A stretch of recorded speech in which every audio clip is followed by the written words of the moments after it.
പരമാനന്ദമുപദേഷ്ടാരമീശ്വരം വ്യാപകം സർവലോകാനാം കാരണം തം ഭജമ്യഹം. ശങ്കരം ശങ്കരാചാര്യം കേശവം ബാദരായണം സൂത്രഭാഷ്യകൃതൗ വന്ദേ ഭഗവന്തൗ പുനഃ പുനഃ. സദാശിവസമാരംഭം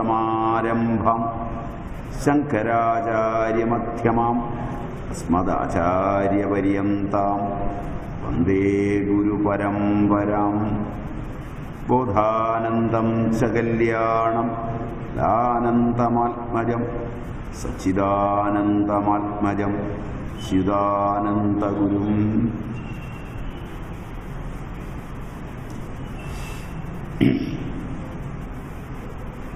അദ്വൈത ദീപിക എന്ന നാരായണ ഗുരുദേവന്റെ കൃതിയാണ് നമ്മളെടുത്തത്. 2 ക്ലാസ്സുകൾ എടുത്തു എന്നാണ് എൻ്റെ ഓർമ്മ. അതിലെ 10 ശ്ലോകം വരെയാണ് എടുത്ത് തീർത്തതെന്നാണ് എൻ്റെ ചെറിയ ഓർമ്മ. am I right? വന്നിട്ടുള്ളവർ, നേരത്തെ ക്ലാസ്സിൽ വന്നിട്ടുള്ളവർ ആരെങ്കിലും ഉണ്ടോ? ശരിയാണോ? 10 ശ്ലോകം വരെ അന്ന് എടുത്തു എന്നാണ് എനിക്ക് തോന്നുന്നത്. 11ാം ശ്ലോകം മുതലാണ് എടുക്കേണ്ടത്. കേരളം സനാതന ഭാരതിയുടെ നിഷ്ഠ കൊണ്ടും ജീവിതം കൊണ്ടും സമുജ്വലമായ അനേകം പാരമ്പര്യവാദികളെ സൃഷ്ടിച്ചിട്ടുണ്ട്. ഓരോ കാലങ്ങളിൽ കാലത്തിന് ദേശനിയമങ്ങൾക്ക് യോജിക്കുമാർ അത്തരം മഹാപുരുഷന്മാർ അവതരിക്കുകയും സ്വജീവിതം കൊണ്ടും ഉപദേശങ്ങളെ കൊണ്ടും അവയെ സമുജ്വലമാക്കി അവതരിപ്പിച്ചു പോവുകയും ചെയ്തിട്ടുണ്ട്. നവീന കാലഘട്ടത്തിലെ അദ്വൈത ആചാര്യൻ എന്ന നിലയിൽ ഏറ്റവും പ്രശസ്തനാണ് ശ്രീനാരായണ ഗുരുദേവൻ. അദ്ദേഹത്തിൻ്റെ സമാധി ദിനമാണ് നമ്മളിവിടെ ഈ പഠനത്തിലൂടെ കൊണ്ടാടുന്നത്.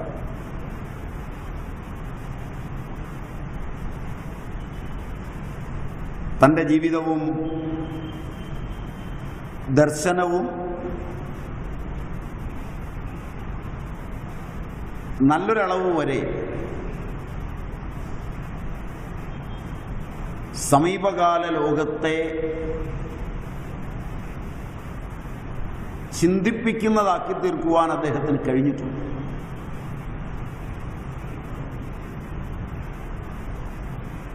പ്രചരണങ്ങളുടെ കോലാഹലങ്ങളിൽ പെടുമ്പോഴാണ്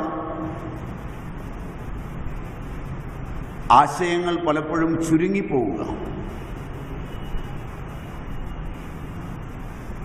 കാരണം അതിനർഹതയുള്ളവരും അതിനധികാരികളായവരും അത്തരം ദർശനങ്ങളെ സമീപിക്കുന്നതും പഠിക്കുന്നതും ചുരുങ്ങുന്നു എന്നുള്ളതാണ് അതിന് കാരണം. ജനിച്ച സമുദായങ്ങൾ അടുത്തെത്തിയ പരിചയക്കാർ ജീവിച്ചിരുന്ന കാലത്ത് പല കാര്യങ്ങൾക്കായി സമീപിച്ചവരും അവരുടെ പുത്രപൗത്ര പാരമ്പര്യവുമൊക്കെ മഹാപുരുഷന്മാരുടെ ഉടമസ്ഥത ഏറ്റെടുക്കുന്നതോടുകൂടി ദർശനം ചുരുങ്ങുകയും മിഥ്യാകൽപ്പനകൾ കലർന്ന ചരിത്രം പുനരുജ്ജീവിക്കുകയും അത് അജ്ഞരായ ആളുകൾക്ക് വ്യവസായത്തിന് പറ്റിയ ഒരു ഉൽപ്പന്നമായി മാറുകയും ചെയ്യുക എന്നുള്ളത് ഭാരതീയ ജീവിതത്തിലെ നിർണായക മുഹൂർത്തങ്ങളിൽ പെടുന്നതാണ്.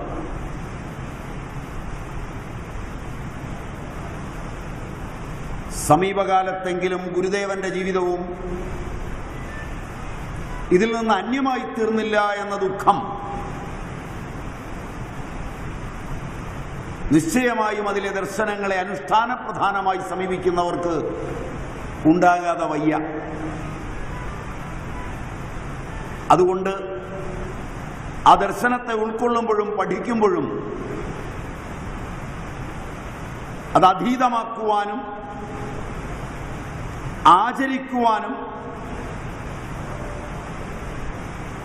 പ്രചരിപ്പിക്കുവാനും ഉള്ളതാണ് എന്ന സമീപനത്തോടുകൂടി സമീപിച്ചില്ലെങ്കിൽ അനുഗ്രഹത്തിന് പകരം ശാപമായിരിക്കും എന്ന് മനസ്സിലാക്കിയാൽ നന്നാണ്.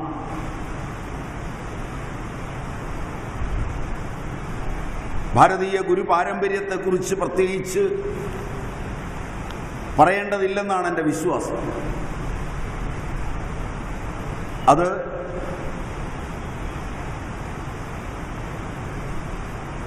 അതിൻ്റെ എല്ലാ അർത്ഥത്തിലും വ്യാപ്തിയിലും ലോകസംഗ്രഹത്തിന് മാത്രമാണ് വന്നതും നിലനിന്നതും സമാധിസ്ഥമായതും. അതുകൊണ്ട് ഗുരുദേവനെക്കുറിച്ചും അദ്ദേഹത്തിൻ്റെ ജീവിതത്തെക്കുറിച്ചും അധികം പറഞ്ഞ് സമയം കളയുന്നില്ല എന്നു വരികിലും തൻ്റെ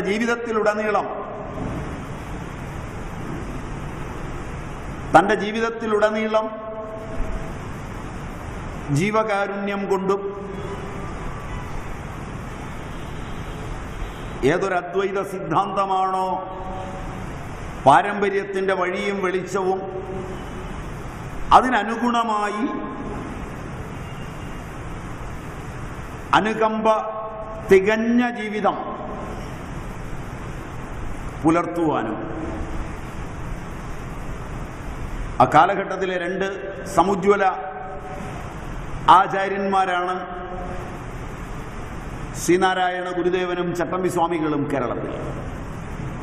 ഗുരുദേവന്റെ അനുകമ്പാദശകവും സ്വാമികളുടെ ജീവകാരുണ്യ നിരൂപണവും മാറിമറിഞ്ഞിരുന്ന കേരളത്തെ ചിന്തിക്കുവാൻ വളരെയധികം പ്രേരിപ്പിച്ചിട്ടുണ്ട്.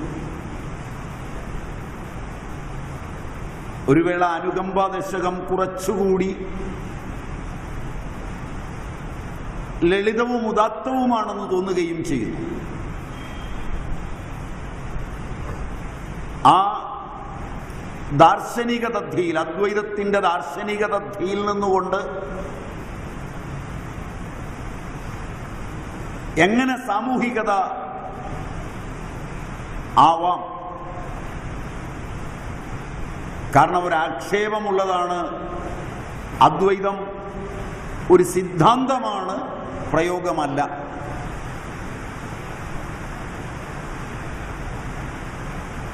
അത് നമുക്ക് വ്യക്തമായി കാണാവുന്ന കൃതികളാണ് ഗുരുദേവന്റെ കൃതികളെല്ലാം തന്നെ.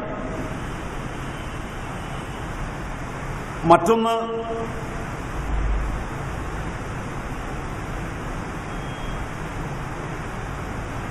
വേദങ്ങളിൽ നിന്ന്, അതിൻ്റെ അനുഷ്ഠാനങ്ങളിൽ നിന്ന് മാറ്റി നിർത്തപ്പെട്ട തലമുറകളുടെ വേദനകളൊന്നും ഗുരുദേവന്റെ ദാർശനിക കൃതികളിൽ പ്രകടമല്ല എന്നുള്ളതാണ്.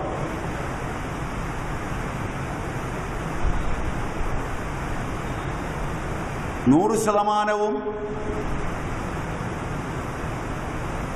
വൈദിക പാരമ്പര്യത്തോട് ചേർന്ന് നിന്നുകൊണ്ട് തന്നെയോ താൻ ജനിച്ച സമൂഹത്തെയോ തൻ്റെ കാലഘട്ടത്തിലോ അതിനു മുമ്പോ കേരളത്തിനുണ്ടായ അപജയത്തെയോ കുറിച്ചല്ല അദ്ദേഹം ദാർശനിക തലത്തിൽ ചർച്ച ചെയ്തതൊന്നും. മൗലികമായ സമന്വയത്തിൻ്റെ ഒരു വാക്കുപോലും നഷ്ടമാകുവാതിരിക്കുന്നതിനു വേണ്ടി തൻ്റെ സിദ്ധാന്തങ്ങളിൽ അദ്ദേഹം ശ്രദ്ധിച്ചിരുന്നു എന്നുള്ളതാണ് ഏറ്റവും വലിയ കാര്യം. ഒരുപക്ഷെ കേരളം ഏറ്റവുമധികം ശബ്ദായമാനമായിരുന്ന മുഹൂർത്തത്തിലാണ് ഗുരുദേവന്റെ ആഗമനം. കേരളത്തിലെ ബ്രാഹ്മണ്യവും കേരളത്തിലെ ഇതര സമുദായങ്ങളുമെല്ലാം പരിഷ്കാരത്തിൻ്റെയും പുരോഗമനത്തിൻ്റെയും പാശ്ചാത്യ സമീക്ഷയിൽ നിന്നുകൊണ്ട് സംഹിതകളെയും ഉപനിഷത്തുകളെയും പരസ്പരദ്വന്ദ്വികളായി അവതരിപ്പിക്കുകയും ബ്രാഹ്മണ്യത്തെ നഖശിഖാന്തം എതിർക്കുകയും ചെയ്ത ഒരു കാലഘട്ടത്തിലാണ് ഗുരുദേവന്റെ ആഗമനം.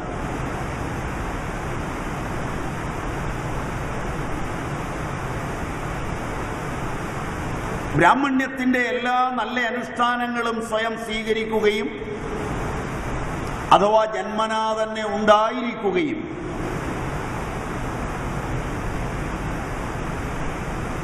ബ്രാഹ്മണർ പോലും തച്ചുടച്ച് കളയുന്ന സസ്യാഹാര രീതികളും മറ്റു കാര്യങ്ങളും തൻ്റെ ജീവിതത്തിലുടനീളം പുലർത്തുകയും അല്ലാത്ത കുടുംബങ്ങളിൽ നിന്ന് വെള്ളം കുടിക്കാൻ പോലും തയ്യാറാകാതിരിക്കുകയും ചെയ്ത ഗുരുദേവനെ ഒരുപക്ഷെ നിങ്ങൾ മനസ്സിലാക്കിയിട്ടുണ്ടാവില്ല എന്നുള്ളത് കൊണ്ടാണ് ഞാൻ ആ അല്പം ചരിത്രം പറഞ്ഞത്.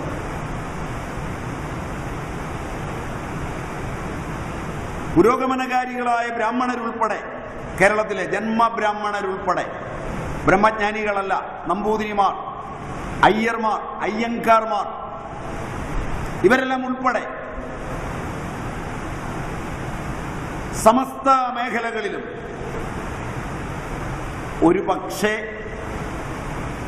സ്വാമി വിവേകാനന്ദന്റെ ഉള്ളിരിപ്പറിയില്ല, അദ്ദേഹത്തിന്റെ ചില പ്രഭാഷണങ്ങളിലും ചിലപ്പോൾ അദ്ദേഹത്തിന്റെ പ്രഭാഷണത്തെ മലയാളത്തിലേക്ക് തർജ്ജമ ചെയ്തവരുടെ ഉള്ളിരിപ്പുകളിലും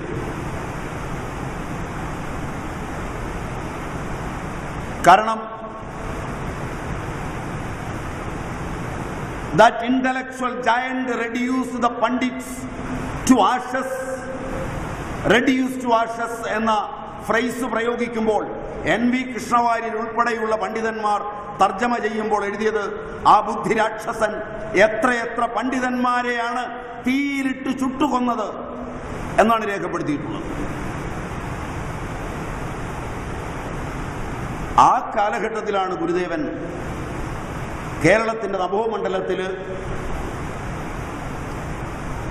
ആത്മവിദ്യയുടെ പീയൂഷവും അനവരതം നൽകി സഞ്ചരിക്കുകയും അതിനെ പ്രചരിപ്പിക്കുകയും ചെയ്തു. ഒരിടത്തെങ്കിലും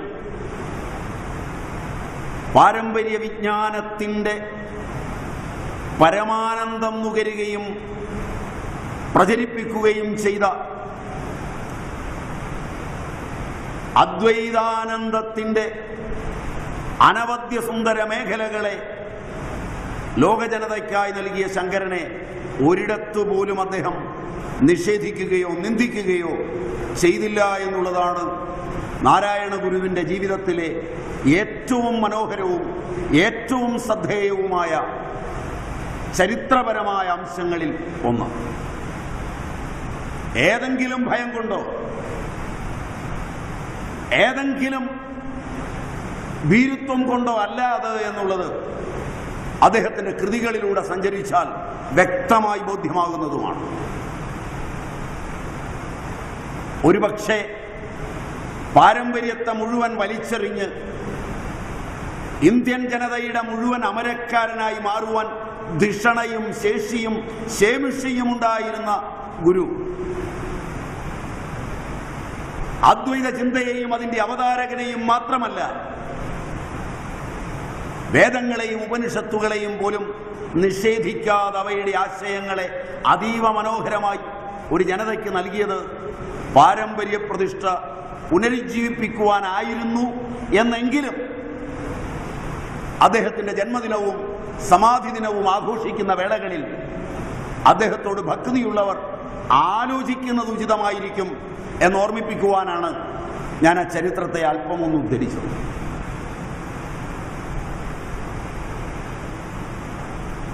ഗുരുദേവന്റെ കൃതികളെല്ലാം ശ്രദ്ധേയമാണ്. പ്രകരണ ഗ്രന്ഥങ്ങൾ അവയാണ് ഏറ്റവും കൂടുതൽ. ഭാഷ്യം അദ്ദേഹം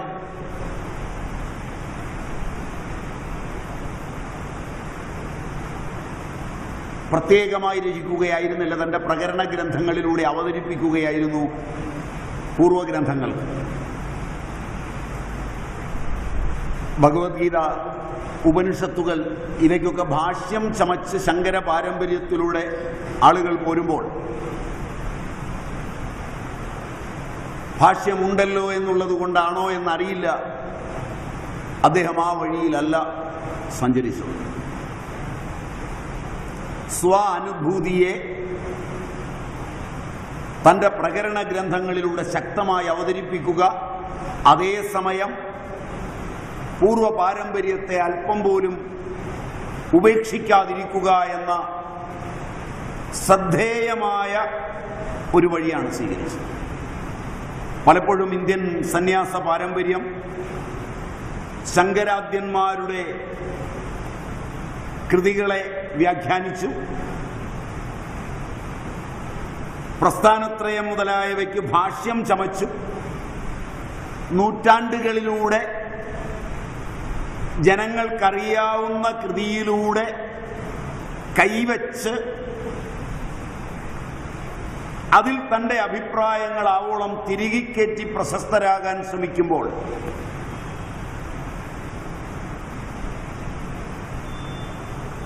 അവയ്ക്ക് വ്യക്തവും സുദൃഢവും ആയിട്ടുള്ള ഭാഷ്യങ്ങൾ ഉണ്ട് എന്നറിഞ്ഞ് അന്ന് നിലനിന്ന മലയാള ഭാഷയിൽ ആ പദം ഉപയോഗിച്ചത് മനോരമയും മാതൃഭൂമിയും ഒക്കെ വികസിച്ച ഈ കാലഘട്ടത്തിൽ ആ മലയാളം വ്യാഖ്യാനമില്ലാതെ സമീപകാല വിദ്യാർത്ഥികൾക്ക് മനസ്സിലാകുമോ എന്ന സംശയം കൊണ്ടാണ്. എൻ്റെ സംശയം സത്യമാണ് എന്നില്ലെങ്കിൽ നിങ്ങൾക്ക് പ്രതികരിക്കാം. കാരണം അന്നത്തെ മലയാളമല്ല, അന്നത്തെ ലിപിയല്ല ഇന്ന് നാം കൈകാര്യം ചെയ്യുന്നു. അതിൻ്റെ ദോഷവും ചില്ലറയൊന്നുമല്ല.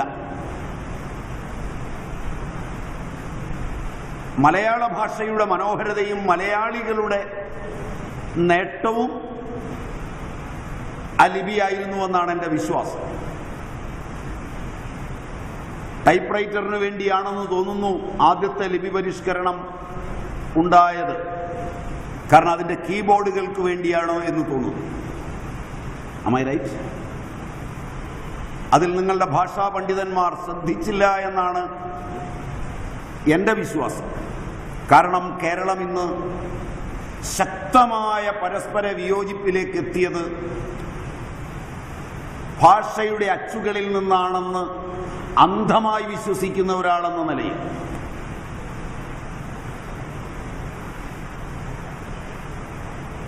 സ്വരങ്ങളും വ്യഞ്ജനങ്ങളും വേറിട്ടല്ലാതെ ക്ഷരാക്ഷരങ്ങൾ യോജിക്കുന്ന എഴുത്തും ചിത്രവും വായനയുമായി നീങ്ങുന്ന മലയാളിയുടെ മനസ്സും ശരീരവും മാത്രമല്ല കുടുംബവും ബന്ധങ്ങളും അതിപവിത്രതയോടെ യോജിച്ചു നിന്നിരുന്നു എന്നുള്ളത് ഏത് മനഃശാസ്ത്രകാരൻ എങ്ങനെ പഠിച്ചാലും ബോധ്യമാകുന്നതാണ്. എപ്പോൾ നിങ്ങൾ ക്ഷരാക്ഷരങ്ങളെ വേർപെടുത്തുകയും എപ്പോൾ നിങ്ങൾ കൂട്ടക്ഷരങ്ങളെ വേർപിരിക്കുകയും പിരിച്ചെഴുതുകയും ചെയ്യുവാൻ തുടങ്ങിയോ അന്നു മുതൽ നിങ്ങളുടെ കുടുംബ ബന്ധങ്ങൾ താറുമാറായിട്ടുണ്ട് എന്ന് നിങ്ങളെ ചരിത്രം പഠിപ്പിക്കും, ശരിയായി പഠിച്ചാൽ. Am I right? No? അതുകൊണ്ട് നിങ്ങൾക്ക് ആലോചിച്ചു തിരിച്ചു നിങ്ങളുടെ കുടുംബങ്ങളിൽ മലയാളം ശരിയായി പഠിപ്പിക്കാനും മലയാള ഭാഷയുടെ പ്രാചീന ലിപികളിലേക്ക് നിങ്ങളുടെ മനസ്സിലെ കൊണ്ടുപോകാൻ തുടങ്ങുകയും ചെയ്യുമെങ്കിൽ ഒരുപക്ഷെ നിങ്ങൾക്ക് വയസ്സുകാലത്ത് മക്കൾ വായ്ക്കരിയിടും, ഇല്ലെങ്കിൽ അവർ നിങ്ങളെ വിട്ടുപിരിയും.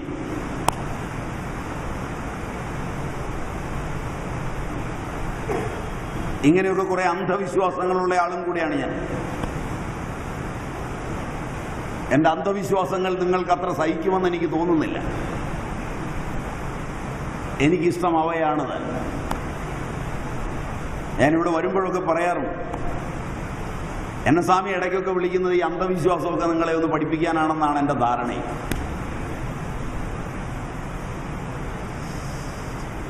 നിങ്ങൾക്ക് ഇഷ്ടപ്പെടാത്ത കാര്യങ്ങൾ, എന്നാലും അതിന് എനിക്കൊരു സുഖമുണ്ട്. കാരണം ചിന്മയ മിഷനിലൊക്കെ വരുന്നത് മിക്കവാറും പണ്ഡിതവരേണ്യരായ നല്ലൊരു ജനസമൂഹമാണ്. അവരോട് വന്നിരുന്ന് ഈ അന്ധവിശ്വാസമൊക്കെ പറഞ്ഞിട്ട് അവരൊന്നും പറയാതെ ഇറങ്ങിപ്പോകുമ്പോൾ പിന്നെയുള്ള ആളുകളോട് പറയുമ്പോൾ എനിക്കത് പ്രമാണീകരിക്കാനും എളുപ്പം കിട്ടാറുണ്ട്. അതുകൊണ്ട് ശ്രദ്ധിച്ചു നോക്കുക. ഗുരുദേവന്റെ കൃതികളും അദ്ദേഹം ഉപയോഗിച്ച ലിപികളും അദ്ദേഹത്തിന്റെ ഭാഷയുമെല്ലാം ശ്രദ്ധേയമാണ്. കൃതികളെല്ലാം അതീവ ശ്രദ്ധേയമാണ്. അതിൽ ഏത് കൃതിയാണ് ഏറ്റവും ശ്രദ്ധേയം എന്ന് പറയാനാവില്ല.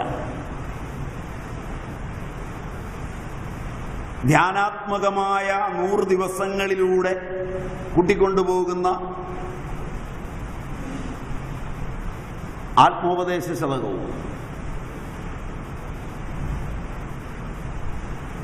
അദ്വൈത ദർശനത്തെ അതീവ ചാരുവായി അവതരിപ്പിക്കുന്ന ദർശനമാലയും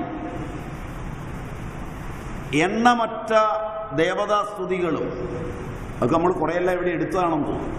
മൈ റൈറ്റ്? കുറേ ഗ്രന്ഥങ്ങൾ നമ്മൾ ഇവിടെ എടുത്തിട്ടുണ്ടെന്ന് തോന്നുന്നു അല്ലേ? അനുകമ്പാദശകം ഇവിടെ എടുത്തതാണ്. മറ്റേ ദേവീ സ്തുതികളിൽ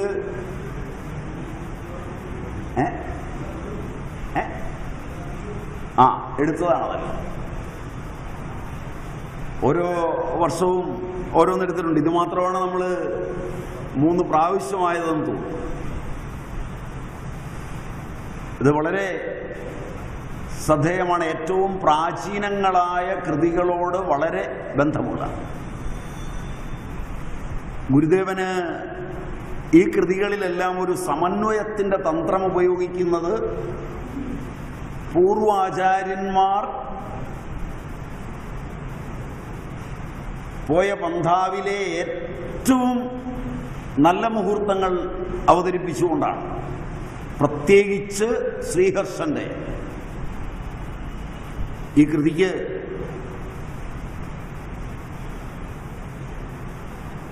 ശരിയായി ആലോചിച്ചാൽ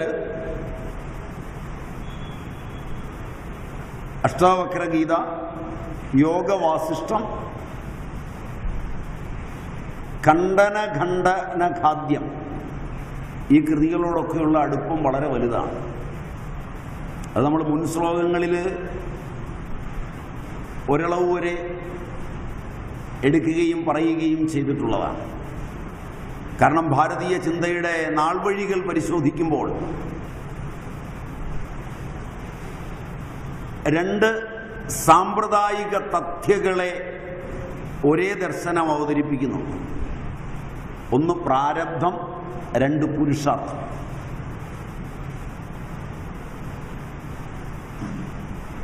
പുരുഷാർത്ഥ സമീക്ഷയുടെ സമുജ്വല ഗ്രന്ഥങ്ങളാണ് അഷ്ടാവക്ര ഗീതയും യോഗവാസിഷ്ഠവും. പ്രാരബ്ധ പുരുഷാർത്ഥങ്ങളെ മാറ്റുരച്ചു നോക്കുന്നവയാണ് ഖണ്ഡനഖണ്ഡഖാദ്യം മുതലായവയൊക്കെ. പ്രാരബ്ധ പുരുഷാർത്ഥങ്ങളുടെ രണ്ടു രീതിയിലും സുപ്രതിഷ്ഠിതമായി വ്യാഖ്യാനിക്കാവുന്ന കൃതിയാണ് ഭഗവത്ഗീത.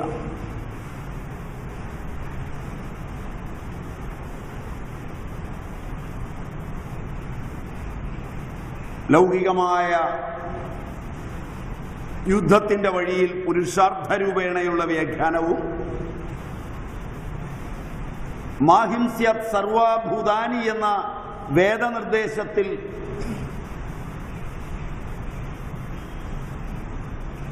പ്രാരബ്ധരൂപേണയുള്ള വ്യാഖ്യാനവും രണ്ടും സമുജ്വലമാകുന്ന ഗീതയെ അല്പം വരികളിലൂടെയാണ് ഗുരുദേവൻ സമുജ്വലമായി അവതരിപ്പിച്ച് കടന്നുപോയിട്ടുള്ളത്. പരമാർത്ഥമുരച്ച് തേർവിടും പൊരുളോ എന്നാണ് ഗീതയ്ക്ക് പ്രത്യേകിച്ച് വ്യാഖ്യാനമൊന്നും എഴുതാതെ കുറഞ്ഞ വാക്കിൽ അവതരിപ്പിച്ച് കടന്നു പോന്നിട്ടുള്ളത്. ഭഗവത്ഗീതയിൽ പാർത്ഥന് പരമാർത്ഥ സത്യത്തെ ഉപദേശിച്ച് തേർവിട്ടുപോയവൻ, പരമ്പൊരുൾ. കൃഷ്ണനെക്കുറിച്ച് അത്രയും മതിയാകുമെന്ന് തോന്നുന്നു മുഴുവനാകാൻ. ആ ഗുരുദേവന്റെ സമുജ്വല കൃതിയാണ് അദ്വൈത ദീപിക.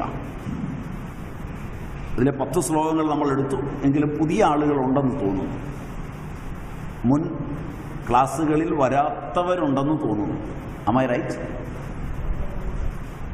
അതുകൊണ്ട് അതിലെ 1-ാം പദ്യം പ്രപഞ്ചം നാമരൂപമാണ്, പ്രതിഭാവിഷയകമാണ്,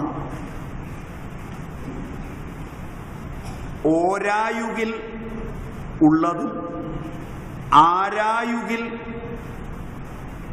മിഥ്യയാകുന്നതുമാണ്.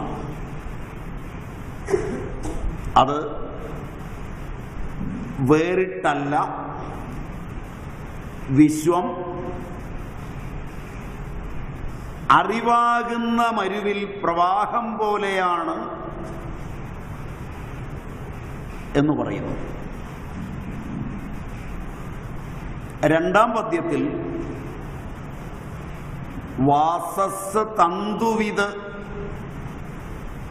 എന്ന ദൃഷ്ടാന്തത്തിലൂടെ കാര്യകാരണ അനന്യത്വം അവതരിപ്പിക്കുന്നു.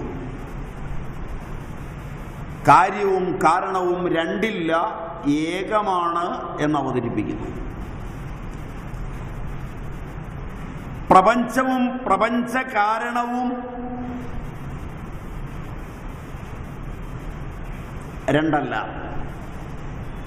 ഏകമാണ് എന്ന് 3-ാമത്തെ പദ്യത്തിൽ ഗുരുദേവൻ സ്പഷ്ടീകരിക്കുന്നു. ജ്ഞാനമുണ്ടായിക്കഴിഞ്ഞാൽ അറിവ് ഉണ്ടാകുന്നതുവരെ പ്രപഞ്ചമുള്ളൂ. അറിവിൻ്റെ അനുഭവം വന്നാൽ വിശ്വവുമില്ല, അതുണ്ടാക്കുന്ന അവിദ്യയുമില്ല. വിശ്വത്തിന് കാരണമായ അവിദ്യയും രണ്ടുമില്ല.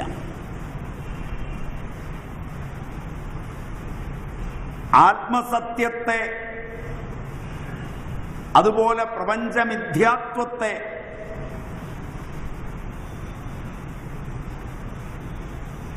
സ്ഥാണുപുരുഷ ഉദാഹരണങ്ങളെ കൊണ്ട് അവതരിപ്പിച്ചിട്ടുള്ള അദ്വൈതത്തിൻ്റെ സമീക്ഷയെ അറിഞ്ഞ് സ്ഥൂണാനിഖനന ന്യായത്തിൽ തൂണിനെ കൂടുതൽ കുഴിച്ച് ബലപ്പെടുത്തുന്ന തലത്തിൽ 5-ാം പദ്യം അവതരിപ്പിക്കുന്നു. സത്യം അസത്യമെന്ന പ്രതീതികൾ മാറിപ്പോയാലും അധിഷ്ഠാനമുണ്ട്, ശൂന്യമല്ല എന്ന് ബുദ്ധന്മാരുടെയും ജൈനന്മാരുടെയും മറ്റും സിദ്ധാന്തങ്ങളെ സൂക്ഷ്മമായി നിഷേധിച്ചുകൊണ്ട് അദ്വൈത ഭൂമികയെ ഉറപ്പിക്കുന്നു. 6-ാം പദ്യവും 7-ാം പദ്യവും. കാര്യകാരണങ്ങളിൽ സാമാന്യധർമ്മമുണ്ട്. പ്രപഞ്ചത്തിൻ്റെ അഭിന്ന നിമിത്തോപാദാനം പരമാത്മാവാണ്, ശൂന്യമല്ല. പ്രപഞ്ചമാകട്ടെ പരമാത്മാവിൻ്റെ അവസ്ഥാന്തരമാണ് എന്ന 8-ാം പദ്യം സ്പഷ്ടീകരിക്കുന്നു. 9, 10, 11 ശ്ലോകങ്ങളിൽ ജീവൻ മുക്തിയെ അവതരിപ്പിക്കുകയാണ്, ജ്ഞാനത്തെ വിശദീകരിക്കുകയാണ് ഗുരുദേവൻ ചെയ്തിട്ടുള്ളത്. അതിൽ 9ഉം 10ഉം നമ്മൾ എടുത്തു കഴിഞ്ഞതാണ്. 11-ാം ശ്ലോകം 4-ാം ശ്ലോകത്തിൽ പറഞ്ഞ വിശ്വവും അവിദ്യയും രണ്ടുമില്ല എന്നതിനെ പുനരെടുത്ത് വിശദമാക്കിക്കൊണ്ട് അദ്വൈതാനുഭൂതിയിൽ നിൽക്കുന്ന ജ്ഞാനിയുടെ അനുഭവത്തെ പ്രത്യക്ഷമാക്കുകയാണ്. ജ്ഞാനി എങ്ങനെയാണ്, എന്തിനാണ് ജ്ഞാനിയെ ജ്ഞാനിക്കല്ലാതെ അറിയുന്നത്? ജ്ഞാനിക്ക് മാത്രമേ ജ്ഞാനിയെ അറിയൂ.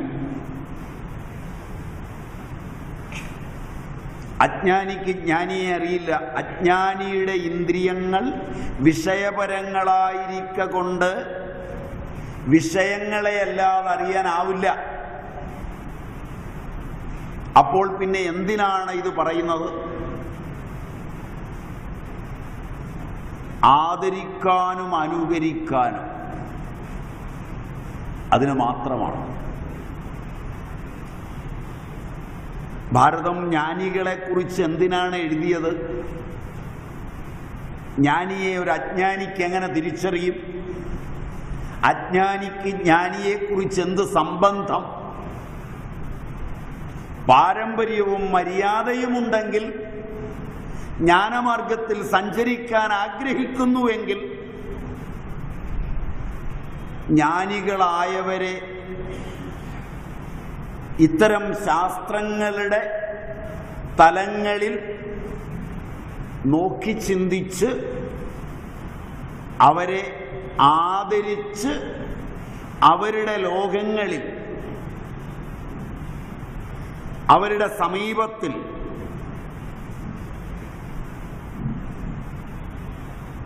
അവരെ ചിന്തിച്ച് ചിന്തിച്ച് ഭ്രമരകീടവത് ന്യായത്തില് അവരുടെ സ്വരൂപങ്ങളിൽ എത്തി മോക്ഷപ്രാപ്തിക്കു വേണ്ടിയാണ്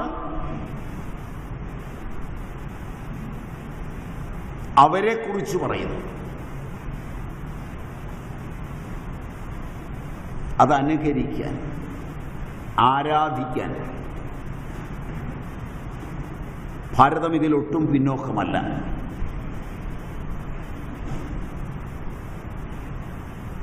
കാരണം നന്മ എവിടെ കാണുമ്പോഴും, ഐശ്വര്യം എവിടെ കാണുമ്പോഴും ഈശ്വര വിഭൂതിയുണ്ട്.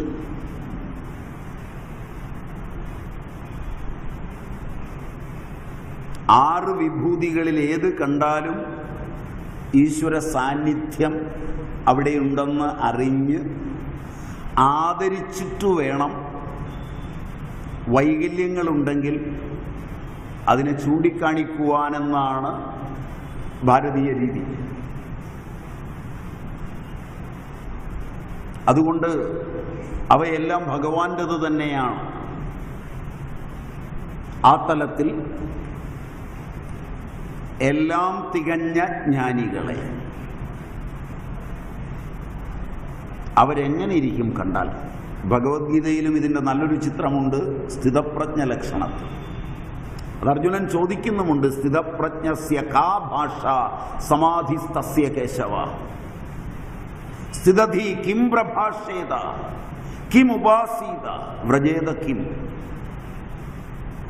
ജ്ഞാനിക്കെങ്ങനെയാണ് ഈ കാര്യങ്ങളെല്ലാം? ഒരജ്ഞാനിയോട് ചെന്ന് എന്തെങ്കിലും കാര്യം പറഞ്ഞു കഴിഞ്ഞാൽ ആ കേൾക്കുന്നതിൽ നിന്ന് അയാളുടെ ശാരീരികവും മാനസികവുമായ തലങ്ങളിൽ മാറ്റം വരുന്നതാണ്.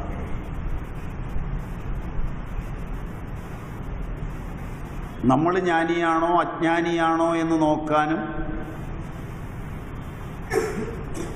നമ്മൾ ഇടപെടുന്ന തലം ജ്ഞാനികളുടേതാണോ അജ്ഞാനികളുടേതാണോ എന്നറിയുവാനും ഈ ലോകത്ത് സംഭവിച്ചുകൊണ്ടിരിക്കുന്ന കാര്യങ്ങളോട് എങ്ങനെ നമ്മൾ പ്രതികരിക്കും, ശാരീരികമായി, മാനസികമായി, ഹോർമോണലായി ഒക്കെ.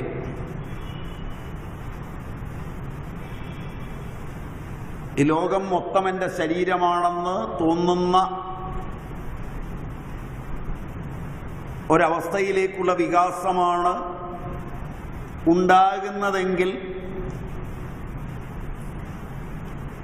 അവയൊക്കെ സ്വാഭാവികമാണെന്ന് എടുക്കുകയും മര്യാദയായിരിക്കുകയും ചെയ്യും. അതിൻ്റെ വ്രതകാലവും കൂടിയാണ്, ഇന്നാണ് തുടങ്ങുന്നതെന്ന് തോന്നുന്നു. അനന്ത പുരുഷ മഹായജ്ഞത്തിൻ്റെ അനന്ത ചതുർദശി വ്രതം ആരംഭിക്കുന്നത് ഇന്നാണ്.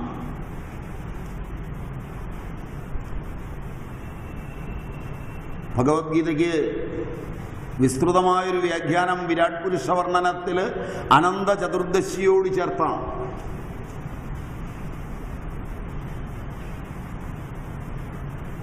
പുരുഷ സൂക്തം മുഴുവനതാണ്. ആ വികാസം ഉണ്ടാകുന്നതിനുള്ള പന്ഥാവ് ആദ്യം കാമ്യകർമ്മങ്ങളെ തിരിച്ചറിഞ്ഞ് ഉപേക്ഷിക്കാതെ വേദവിഹിതമായി ചെയ്യുക എന്നുള്ളതാണ്. നിങ്ങൾ ഇതുവരെ പഠിച്ചതിന് വിരുദ്ധമായിരിക്കും ഞാൻ പറയുന്നത്.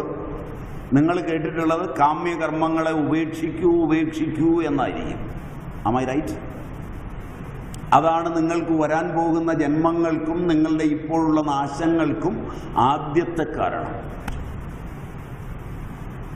ഞാൻ നിങ്ങളോട് പറയുന്നത് വൈദികർ പറഞ്ഞിട്ടുള്ള രീതിയിൽ കാമ്യകർമ്മങ്ങളെ ഒന്നും നിങ്ങൾ വലിച്ചെറിയണ്ട. കാമ്യകർമ്മങ്ങളെയും അവ ചെയ്യേണ്ട രീതിവിധാനങ്ങളെയും അതിൽ പുലർത്തേണ്ട മര്യാദകളെയും കുറിച്ച് മാത്രമാണ് സംഹിതകൾ നിങ്ങളോട് പറയുന്നത്. ശ്രുതി, മാതാവായ ശ്രുതി നിങ്ങളോട് പറയുന്നത് നിങ്ങളുടെ ഒരു കാമ്യകർമ്മവും വലിച്ചെറിയരുത്. വലിച്ചെറിഞ്ഞാൽ നിങ്ങൾക്ക് ഒരു കാലത്തും ജിജ്ഞാസയുണ്ടാവില്ല, ഒരു കാലത്തും സമാധാനവും ലഭിക്കില്ല. കാമ്യകർമ്മങ്ങൾ നിങ്ങൾ പറഞ്ഞിട്ട് വന്നവയല്ല, ജന്മജന്മാർജിതങ്ങളായി നിങ്ങൾ സംസാരിച്ച വാസനാജാലങ്ങളിൽ നിന്ന് വരുന്നതാണ്. വാസനകൾ നിങ്ങൾ ഒതുക്കിയാൽ ഒതുങ്ങില്ല. നിങ്ങളുടെ മനസ്സിനെയും ഇന്ദ്രിയാധിദേവതകളെയും ബാധിച്ചിരിക്കുന്ന വാസനകൾ നിങ്ങളെ ഒതുക്കുന്നതല്ലാതെ നിങ്ങൾക്കൊതുക്കാനാവില്ല. ഈ സത്യം മറന്നുകൊണ്ടാണ് മാനേജ്മെന്റ് ഗുരുക്കന്മാരെല്ലാം നിങ്ങളോട് പറയുന്നത് ഇതങ്ങ് ഉപേക്ഷിക്കുമെന്ന്. പിന്നെ നിങ്ങൾ ആത്മവഞ്ചകരായിത്തീരുക എന്നുള്ളതാണ് പന്ഥാവ്. ഇതൊക്കെ ഞാൻ ഉപേക്ഷിച്ചു എന്ന് അഭിനയിക്കുകയും എന്നാൽ ഇതൊക്കെ രഹസ്യമായി വെച്ചുകൊണ്ടിരിക്കുകയും, അത് ആത്മവഞ്ചനയാണ്. കാമ്യകർമ്മങ്ങളെ നിഷ്കാമമെന്ന് വ്യാഖ്യാനിച്ചൊപ്പിക്കുവാൻ ശ്രമിക്കുന്ന ഒരു ബൗദ്ധിക പാരമ്പര്യം പാശ്ചാത്യ രീതിയിൽ ഇന്ത്യയിൽ വളർന്നു വരുവാനും അത് കാരണമായി തീർന്നിട്ടുണ്ട്. ആത്മയാഥാർത്ഥ്യത്തോടടുത്ത് നിങ്ങളുടെ കാമ്യകർമ്മങ്ങളെയെല്ലാം വിധി നിഷേധങ്ങൾ അറിഞ്ഞ് വിഹിതമായി ചെയ്യുക എന്നുള്ളതാണ് അതിൻ്റെ വഴി. അങ്ങനെ ചെയ്യുമ്പോൾ അവയിൽ വരുന്ന ജയ അപജയങ്ങൾ എല്ലാ കാമ്യകർമ്മങ്ങളിലും വിജയത്തിലും പരാജയത്തിലും അധിഷ്ഠാനവും കർത്താവും കരണവും ചേഷ്ടയും ദൈവവും പങ്കുവഹിക്കുന്നു. അതിൽ നിങ്ങൾക്ക് നിങ്ങളുടെ അധിഷ്ഠാനമറിയാം, കർത്തൃത്വമറിയാം, ചേഷ്ടയറിയാം, കരണങ്ങളറിയാം. ഇതെല്ലാം വിഷയപരമായ അറിവിൽ ഒതുങ്ങുന്നതാണ്. ഇവയൊക്കെ പരാജയപ്പെട്ടിടത്താണ് നിങ്ങളുടെ വിജയമെന്ന് വിജയിക്കുമ്പോൾ ബോധ്യമാവും. കാമ്യകർമ്മത്തിൽ കാമ്യകർമ്മങ്ങളിലെ ഹേതുവും സ്വരൂപവും ഫലവും നോക്കിക്കാണുമ്പോൾ ഫലങ്ങൾ നിങ്ങൾക്ക് പരാജയങ്ങളായി തീർന്നത് ഹേതു കൊണ്ടല്ല, സ്വരൂപം കൊണ്ടല്ല എന്ന് തിരിച്ചറിയുന്ന ഒരു വേളയിൽ അതിൻ്റെ അധിഷ്ഠാനത്തിലോ കർത്തൃത്വത്തിലോ കരണത്തിലോ ചേഷ്ടകളിലോ അത്യന്തം ശ്രദ്ധിച്ചിട്ടും പരാജയപ്പെടുകയും ഈ 4 കാര്യങ്ങളിൽ ശ്രദ്ധിക്കാതിരുന്നപ്പോഴും വിജയിക്കുകയും ചെയ്യുമ്പോൾ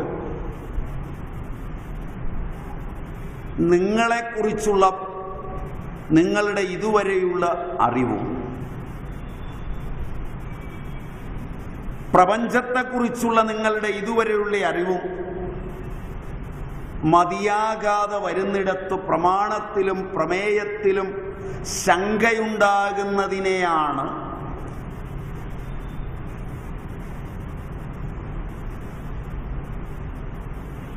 ഭഗവത്ഗീതയും മറ്റും വളരെ ഗംഭീരമായി വർണ്ണിച്ചിട്ടുള്ളത്. 52-ാം ശ്ലോകം 2-ാം അധ്യായം.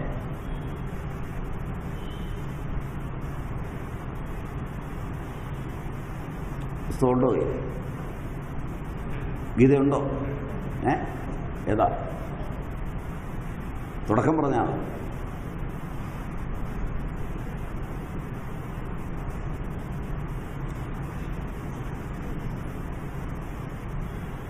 യഥാ തേ മോഹകലിലം എന്നാണോ? നോക്കി ആണോ?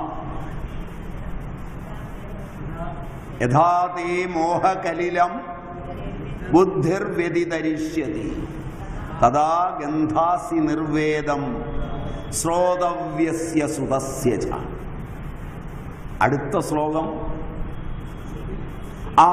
അപ്പോഴുണ്ടാകുന്ന ശ്രുതി വിപ്രതിപന്നാതേ, ശ്രൗതവിധി അനുസരിച്ച് വിധിയാം വണ്ണം കർമ്മങ്ങളെ ചെയ്തിട്ട് പരാജയം വരുമ്പോൾ ശ്രുതി വിപ്രതിപന്നനാവും.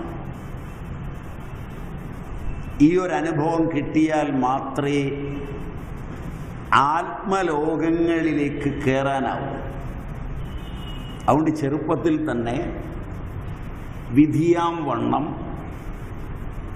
കാമ്യകർമ്മങ്ങളെ തന്നെ ചെയ്യുക. അതിനിപ്പുറം ആര് വന്ന് പറഞ്ഞാലും ഇതൊക്കെ അങ്ങ് വലിച്ചെറിഞ്ഞ് നിഷ്കാമകർമ്മത്തിനൊന്നും ചാടി ഇറങ്ങണ്ട. പക്ഷെ കാമ്യകർമ്മം ചെയ്യുമ്പോൾ ആലോചിക്കണം, വേദവിധി അനുസരിച്ച് ചെയ്യണം. നിഷിദ്ധകർമ്മങ്ങൾ ഒന്നും ചെയ്യരുത്.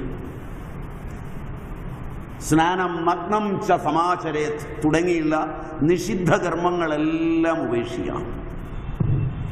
എന്നിട്ട് വേദവിധി അനുസരിച്ച് മര്യാദാമസൃണമായി സ്വാധ്യായ പ്രവചനാദികളോടുകൂടി ചെയ്യുമ്പോഴും പരാജയം വരും. അപ്പോൾ ഒരു കാര്യം ഉറപ്പാവും, അനുഭവമാവും. ഇത് നിയന്ത്രിക്കുന്ന ഞാനല്ലാത്ത ഒരുത്തനുണ്ട്. അതുവരെ വേദാന്തമൊക്കെ അതിനു മുമ്പേ പഠിച്ചാൽ ഇതൊക്കെ നിയന്ത്രിക്കുന്നത് ഞാനാണ്, എൻ്റെ കയ്യിലാണെന്ന ബോധവും അഹങ്കാരവുമേ വേദാന്തത്തിൽ പോലും ഉണ്ടാവും. വിനയം വരില്ല. വിനയം വന്നില്ലെങ്കിൽ ഒരു ചുക്കും ചുണ്ണാമ്പും മനസ്സിലാവില്ല. നിങ്ങൾക്ക് ഇഷ്ടപ്പെട്ടാലും ഇല്ലെങ്കിൽ. നിങ്ങൾക്ക് എന്നോട് ദേഷ്യം വരും, അതെനിക്ക് വലിയ ഇഷ്ടമാണ്. നിങ്ങളുടെ ദേഷ്യവും ആചാര്യന്മാരുടെ അനുഗ്രഹവുമാണ് ഈ കാലഘട്ടത്തിലെ ഏറ്റവും കൈമുതലാകേണ്ടത്. ഇതറിയാത്ത ആളുകളുടെ അനുഗ്രഹമോ പരിഗണനയോ ലഭിച്ചാൽ അത് ശാപമാണ്.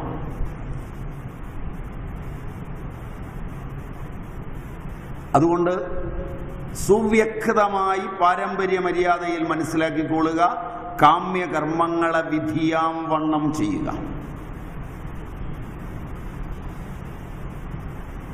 എല്ലാം ശരിയാകുമ്പോഴും പരാജയപ്പെടുക. ഇതൊന്നും ശരിയാകാത്തപ്പോൾ പോലും വിജയിക്കുക. അപ്പോൾ ശ്രുതി വിപ്രതിപന്നത്വമുണ്ടാവും. അപ്പൊ ബുദ്ധി ഒരിടത്ത് നിൽക്കാൻ വാസനയറ്റ അന്ധക്കരണ വിശുദ്ധി അനിവാര്യമായി തീരും. അപ്പോൾ നിങ്ങൾ സ്വാഭാവികമായി കാമ്യം നിലയ്ക്കും. കാമ്യം എതിർക്കുമെന്നല്ല ഞാൻ പറഞ്ഞു, കാമ്യമൊക്കെ ഉപേക്ഷിക്കുമെന്നുമല്ല ഞാൻ പറഞ്ഞു. നിങ്ങളുടെ അന്ധക്കരണത്തിന് നിരന്തരമായ ഒരു ശുദ്ധി പ്രക്രിയ വരുമ്പോൾ നിങ്ങളുടെ ആഗ്രഹങ്ങൾ നിശ്ചലമാകാൻ തുടങ്ങും. ബുദ്ധി നിശ്ചലമാകും. യഥാ സ്ഥാസ്യതി നിശ്ചല. അപ്പോൾ നിങ്ങൾ ഇടയ്ക്കിടയ്ക്ക് ഇടയനെ കാണും. അവനായി ഇടയൻ. മനസ്സിലായില്ല? ഇപ്പം നിങ്ങൾക്ക് ഇടയനെ കാണാൻ പറ്റില്ല, പശുവിനെ കാണാം. പശുവിൻ്റെ എണ്ണം കൂടുതലായതുകൊണ്ട് ഇവ തമ്മിൽ കുത്തിമറിഞ്ഞ് നിൽക്കുന്നതിൻ്റെ ഇടയിൽ എവിടെയാണ് അവനീ ഗോപമുരളിയും ഊതി നിൽക്കുന്നതെന്ന് കാണാനേ കഴിയില്ല. ഇരുവൃത്തികൾ തന്നിടയ്ക്കറിവിൻ മട്ടിലിരിക്ക കാരണം മറയോരിടയത്തം അങ്ങയിൽ പരികൽപ്പിച്ചത് യുക്തി യുക്തമാം എന്ന് വിദ്യാനന്ദൻ. വൃത്തികളാകുന്ന പശുക്കൾ, അതിൻ്റെ ഇടയിൽ ശ്രുതിമുരളീരവമൂതി നിൽക്കുന്ന ഇടയൻ. ഇവനെ കാണുമ്പോൾ നിങ്ങളുടെ ബുദ്ധി ഒന്ന് നിശ്ചലമാകാൻ തുടങ്ങും. ഇതിനെ നിങ്ങൾക്ക് ഭക്തിയെന്നോ ജ്ഞാനമെന്നോ വൈരാഗ്യമെന്നോ ഒക്കെ വിളിക്കാം. ഏത് നിങ്ങൾ വിളിച്ചാലും എനിക്ക് വിരോധമൊന്നുമില്ല. അങ്ങനെ ബുദ്ധി നിശ്ചലമാകാൻ തുടങ്ങുന്നത് അന്ധക്കരണ വിശുദ്ധിയിലാണ്. അപ്പോൾ നിങ്ങൾ എന്തെല്ലാം ചെയ്യുന്നു അതൊന്നും നിങ്ങൾക്കു വേണ്ടിയല്ല, അവൻ്റെ കൈങ്കര്യത്തിനായിക്കൊണ്ടാണ്.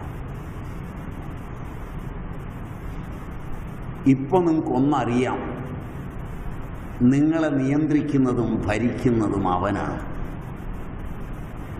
അതല്ലാതെ നിങ്ങൾക്ക് വേണ്ടി, ഭാര്യയ്ക്ക് വേണ്ടി, മക്കൾക്ക് വേണ്ടി, ധനത്തിന് വേണ്ടി ഒക്കെ പണിയെടുത്തിട്ട് ഞാനല്ല ഈശ്വരന് വേണ്ടിയാണെന്ന് കള്ളൊന്നും പറയില്ല. ഞാൻ എനിക്ക് വേണ്ടി പണിയെടുക്കുകയാണെന്ന് പറഞ്ഞ് എടുക്കുക, തകരും. അന്ന് മനസ്സിലാക്കിയിട്ട് പറയുക, ഞാൻ ആ പണി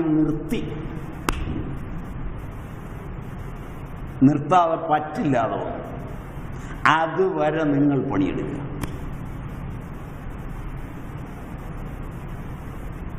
ഇത് മനസ്സിലായോ എന്നറിയില്ല.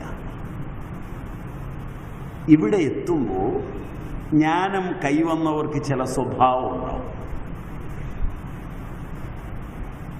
അവരെയാണ് ഗുരുദേവൻ 9, 10, 11 ശ്ലോകങ്ങളിൽ അവതരിപ്പിക്കുന്നത്. 11 ശ്ലോകം 9ഉം 10ഉം എടുത്തതാണ്. ജ്ഞാനിക്കു സത്തുലകുചിത്തു സുഖസ്വരൂപം ജ്ഞാനിക്കു ജ്ഞാനിക്കു സത്തുലക് ചിത്തു സുഖസ്വരൂപം ആനന്ദമല്ല അനൃതമജ്ഞനിത പ്രകാശം കാണുന്നവന്നു സുഖമസ്ഥിതയർന്ന ഭാനു മാനർക്കനന്ധനിരുളർന്നൊരു ശൂന്യവസ്തു ജ്ഞാനിക്കു സത്തുലകു ചിത്തു സുഖസ്വരൂപം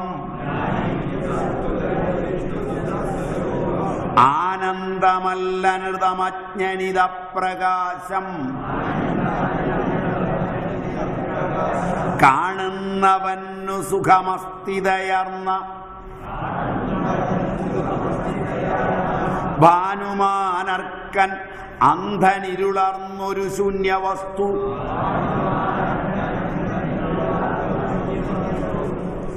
ജ്ഞാനിക്ക് ഉലക് സത്ത്, ചിത്ത്, സുഖസ്വരൂപം ആനന്ദം. അജ്ഞന്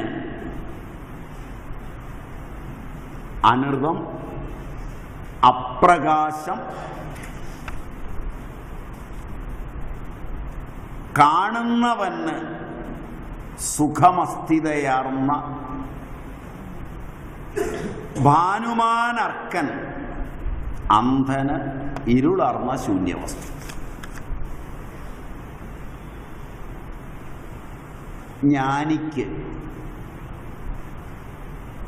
ജ്ഞാനമുണ്ടായിക്കഴിഞ്ഞാൽ ഇന്ദ്രിയാധിദേവതകളെല്ലാം ജ്ഞാനവുമായി സമരസപ്പെടും.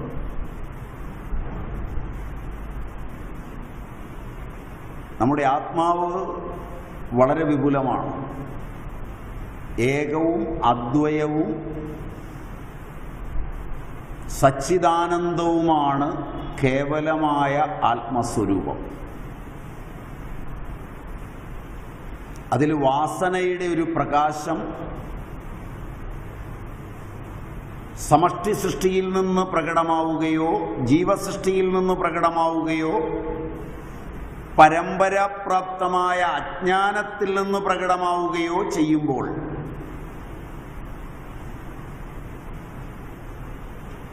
എനിക്ക് പലതാകണമെന്ന് ആഗ്രഹം വരും.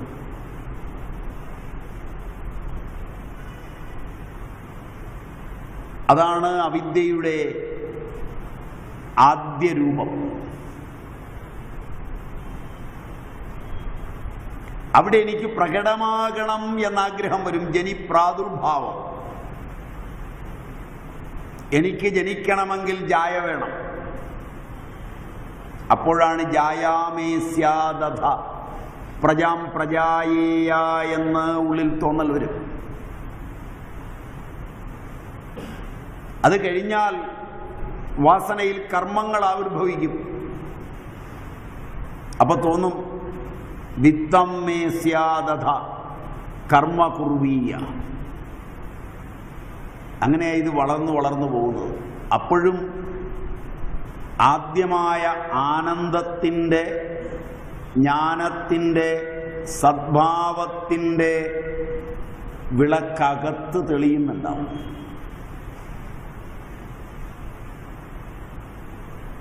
ഈ ആഗ്രഹം ഉദിച്ചതു മുതൽ ഇന്ദ്രിയങ്ങളും അതിൻ്റെ അധിദേവതകളും ഒന്നും അകത്തേക്ക് തെളിയില്ല, പുറത്തേക്ക് തെളിയും. വിഷയങ്ങളിൽ നിന്ന് വിഷയങ്ങളിലേക്ക് അതിൻ്റെ വളർച്ചയെ അറിവായി ധരിക്കും. അതിനെ ഭാരതം അറിവില്ലായ്മ എന്ന് വിളിക്കും, പാശ്ചാത്യം അറിവെന്ന് വിളിക്കും.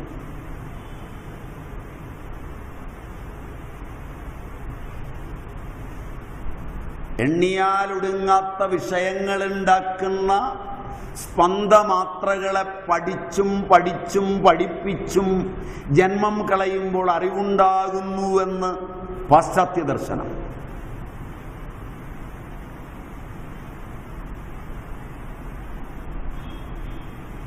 എത്ര കണ്ട് ആദിമരൂപമായ ആത്മപ്രകാശത്തിലേക്ക് ത്യജിച്ചെത്താൻ കഴിയും എന്നന്വേഷിക്കുന്നത് ഭാരതീയ ദർശനം.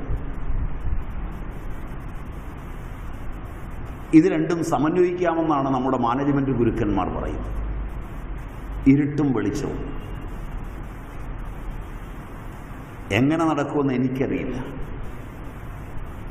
അത് നിങ്ങൾ ആലോചിച്ച് നടത്തിക്കുള്ളൂ. ഇത് രണ്ട് വിപരീത പന്ഥാക്കളാണ്.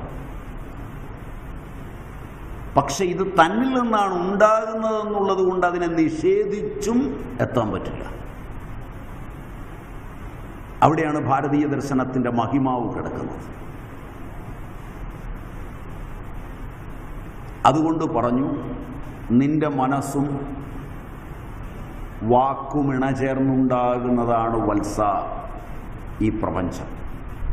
അത് നിന്റെ രണ്ടാമത്തെ ആത്മാവ്. അത് അറിവിൽ നിന്നിലെരിഞ്ഞടങ്ങണം. ഓരോരുത്തരിലും കാണുന്ന പ്രപഞ്ചം ഓരോന്നാണ്, ഒന്നല്ല. പ്രതിവിഷയം ഉളവാകുന്ന പ്രപഞ്ചമെല്ലാം വേറെ വേറെ ആയതുകൊണ്ട് ഓരോരുത്തൻ്റെയും ജ്ഞാനത്തിലാണ് ദഹിപ്പിക്കേണ്ടത്. അല്ലാതെ ശിഷ്യൻ്റെ അജ്ഞാനം ഗുരുവിൻ്റെ ജ്ഞാനത്തിലോ ഗുരുവിൻ്റെ അജ്ഞാനം ശിഷ്യൻ്റെ ജ്ഞാനത്തിലോ ഒന്നും ദഹിക്കുകയില്ല. കാരണം വാസന പ്രപഞ്ചങ്ങളെല്ലാം വേറെ വേറെയാണ്.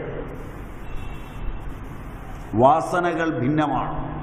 അതുകൊണ്ട് സൂക്ഷ്മമായ അനുഷ്ഠാനങ്ങളും ദേവതാ ഉപാസനകളും വേറെ വേറെയാണ്. അതുകൊണ്ടാണ് ഭാരതം ബഹുദൈവാരാധനയൊക്കെ ഉള്ളതാണെന്ന് ആളുകൾ പറയുന്നത്. കാരണം ബഹുദൈവങ്ങളാവുക.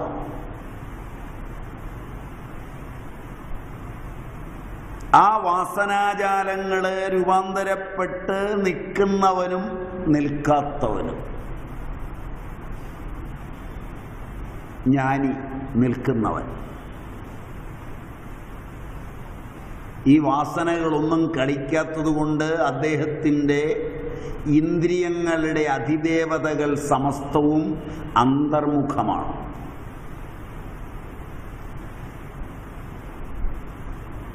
ഒളിമുതലമ്പഴമുണ്ട് നാറുന്നളികയിലേറി നയേനമാറിയാടും കിളികളെ അഞ്ചുമരിഞ്ഞു കീഴ്മറിക്കും തിരൂരുവേന്തിയകം വിളങ്ങിടേണം. അതിനിതാ പണി. ഗുരുദേവൻ ഈ പണി ചെയ്തതാണ്. ഈ പണി ചെയ്യാനാണ് നമ്മോട് പറയുന്നത്. ശബ്ദം, സ്പർശം മുതലായ വിഷയങ്ങൾ, ഒളി മുതലായ 5 പഴങ്ങളുണ്ട് നാറുന്ന ശരീരത്തിൽ മാറി മാറി കളിക്കുന്ന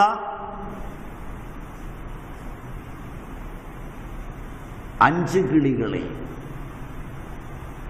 ശബ്ദസ്പർശ രൂപരസഗന്ധാദികളിലൂടെ വാസനാമയങ്ങളായ വിഭിന്ന പ്രപഞ്ചങ്ങളുണ്ടാക്കി കളിക്കുന്ന ഇന്ദ്രിയങ്ങളെ 5നെയും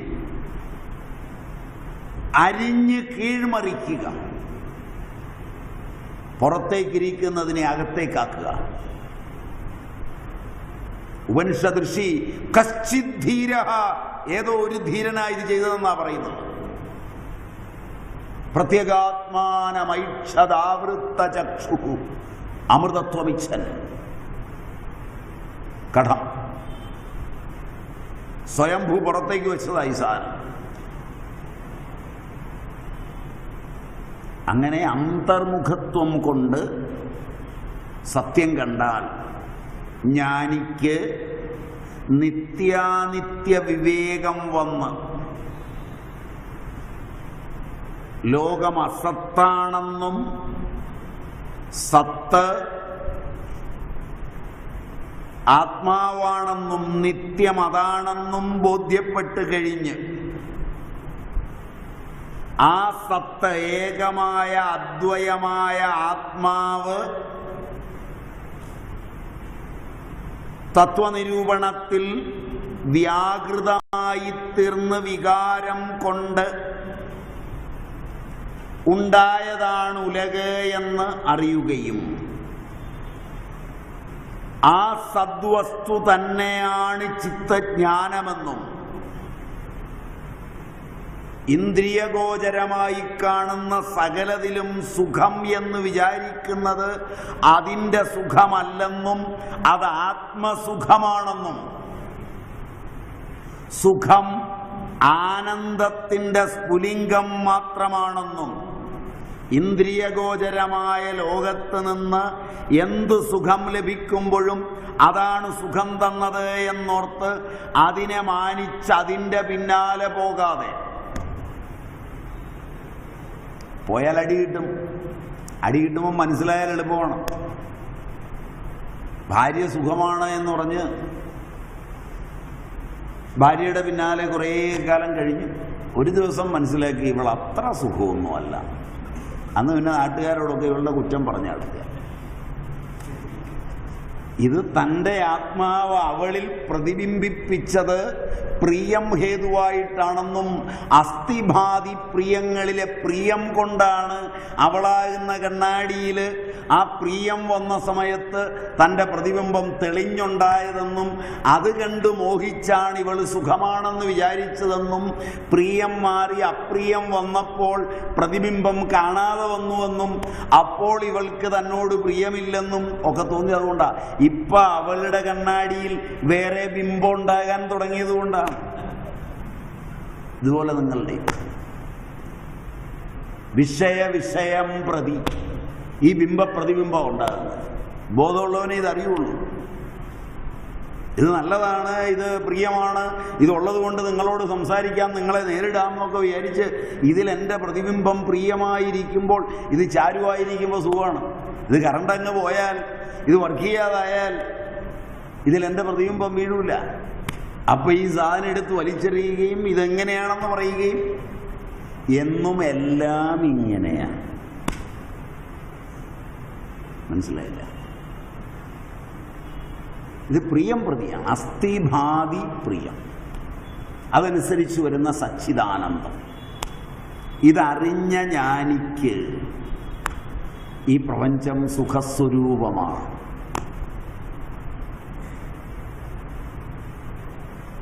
ലോകത്തെ ആനന്ദമായി അനുഭവിക്കുന്നത് ജ്ഞാനികൾ മാത്രമാണ്. അജ്ഞാനിക്ക് ലോകാനുഭവം ഇല്ല. തെറ്റിദ്ധാരണയൊന്നും വേണ്ട. ലോകാനുഭവത്തിനാ ഉഴറി ഓടുന്നത്. ലോകാനുഭവം അജ്ഞാനിക്കില്ല.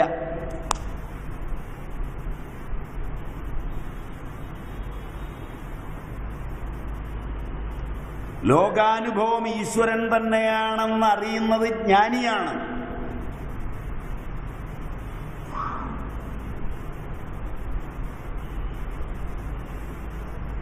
അങ്ങനെയാ ഗുരുദേവൻ ഇത് അവതരിപ്പിച്ചിരിക്കുന്നത്. അജ്ഞന് അല്ല അനിർതം. അജ്ഞനിത് സത്തല്ല. അജ്ഞനായവന് ഇത് അനിർതമാണ്. അത് ഋതത്തിന് നിരക്കുന്നതല്ല, സുഖസ്വരൂപമല്ല, ആനന്ദസ്വരൂപമല്ല.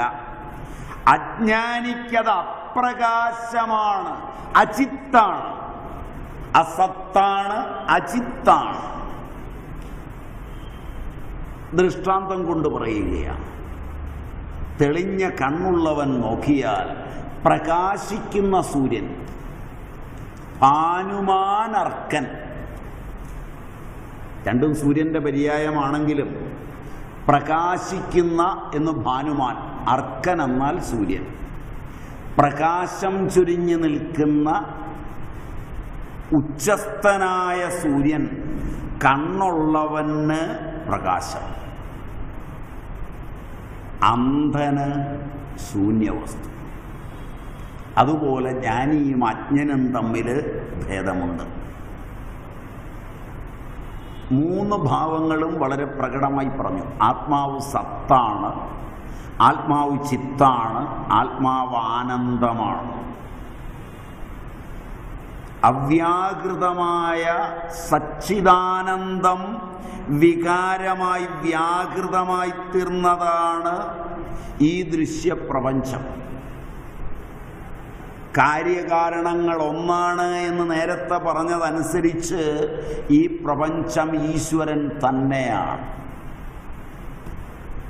ജ്ഞാനിക്ക്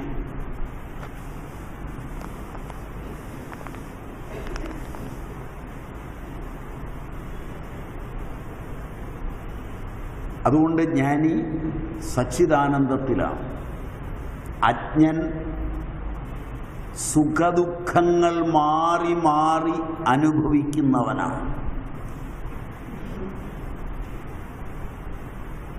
അപ്പം അതിൻ്റെ സ്വരൂപ ദർശനം,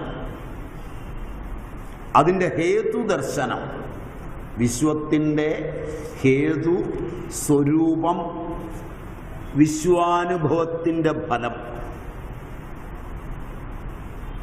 മൂന്നും ഏകത്ര ചേരുന്നത് ജ്ഞാനിയിലാണ്.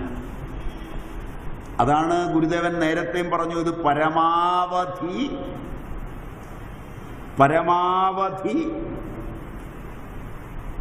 നേരത്തെ പഠിച്ചതാ. പരമാവധി കഴിഞ്ഞ ക്ലാസ്സുകളിൽ പഠിച്ചതാ. ബോധമത്രേ. മറിച്ചു നോക്കി, പരമാവധി കണ്ടോ? മൂന്നാം ശ്ലോകത്തിൽ വളരെ സ്പഷ്ടമായിട്ടാണ് ഇത് പരമാവധി ബോധമാണ്. ബോധത്തിൽ നിന്ന് അന്യമായ ഒന്നുമില്ല. ഭുവനത്തെ അഴിച്ചു നോക്കിയാൽ അവശേഷിക്കും അണുക്കളൈക്രമാൽ, അവയും പുനരുറ്റു നോക്കിയാൽ അവഭാസിക്കും അഖണ്ഡബോധമായി.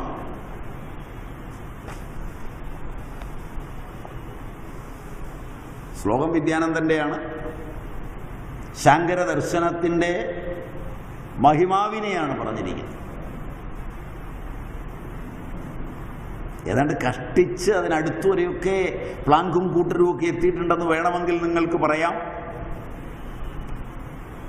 സപ്രപഞ്ച പരിഗണനയിലൂടെ ഭാരതീയരെത്തിയത് നിഷ്പ്രപഞ്ച പരിഗണനയിലൂടെയും സപ്രപഞ്ച പരിഗണനയിലൂടെയും ഒരുപോലെയാണ് ഭാരതീയാചാര്യന്മാർ. സപ്രപഞ്ച പരിഗണനയിലൂടെ കടന്നുപോയ ആധുനിക ശാസ്ത്രം ഇതിൻ്റെ അടുത്തെത്തി, ക്വാണ്ടത്തിലെത്തി. കഷ്ടിച്ച് ഇത് കോൺഷ്യസ്നെസ് ആണ് എന്ന് പറയുന്നിടം വരെയൊക്കെ എത്തി. അത് കണ്ടുകൊണ്ട് അതിനോട് ഭാരതീയ ദർശനങ്ങളെ സമന്വയിപ്പിക്കരുത്. അതൊരു വിദൂരസ്ഥമായ കണ്ടെത്തൽ മാത്രമാണ്, അനുഭവമല്ല. അനുഭവം 1000 ആതിഥേയന്മാരൊന്നിച്ചു വരുന്നത് പോലെ. അങ്ങനെയാണ് നാരായണ ഗുരുവും ശങ്കരനും ഒക്കെ കണ്ടത്. 2 ദീപങ്ങൾ ഒന്നിക്കുന്നത് പോലെ, 2 സമുദ്രങ്ങൾ ഒന്നിക്കുന്നത് പോലെ. ആവിലായിലെ തെരേസയും നിജയിലെ ഗ്രിഗറിയും ഒക്കെ കണ്ടത് അങ്ങനെയാണ് ഭാവാതീതന്മാർ. ആ കാഴ്ച ശാസ്ത്രകാരനുണ്ടാവില്ല. കാരണം അവൻ്റെ പണി ഹിംസാത്മകമാണ്, അതുകൊണ്ട് അനുഭൂതി കിട്ടില്ല. അപ്പൻ പറഞ്ഞ പോലെ, MP അപ്പൻ പറഞ്ഞ പോലെ, നിങ്ങളുടെ കൂട്ടത്തിലെ ഒരു ബോട്ടാണിസ്റ്റിന്റെ കയ്യിലേക്ക് ഒരു പൂ പറിച്ചു കൊടുത്തേ. അവനതിൻ്റെ സത്ത് കണ്ടെത്തുവാൻ അവൻ്റെ മനസ്സിലേക്കല്ല നോക്കുക, പൂവിലേക്കാണ് നോക്കുക. Am I right? എന്നിട്ട് അതിൻ്റെ കാലിക്സ്, കൊറോള, സ്റ്റേമൻസ്, പിസ്റ്റല്, അല്ലിയും നാമ്പും മുറിച്ചൊന്നൊന്നായി പരീക്ഷിച്ചാൽ മുല്ലപുഷ്പത്തിൻ മുഗ്ധ സൗരഭമകന്നുപോകും. ചെന്തിജ്വാലയിലെരിച്ചമ്ലശോധനം ചെയ്താൽ കാന്തിയൊക്കെയും മങ്ങി കരിയായിത്തീരും വജ്രം. ഈ പണി ചെയ്യുന്നവനെയാണ് നിങ്ങൾ ശാസ്ത്രകാരനെന്ന് വിളിക്കുന്നത്?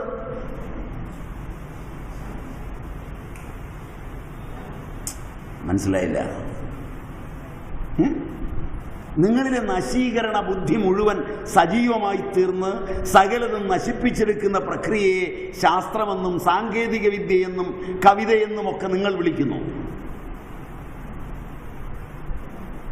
അപ്പൻ ഹൃദയഭേദകമായി എഴുതിയിട്ടുണ്ട്.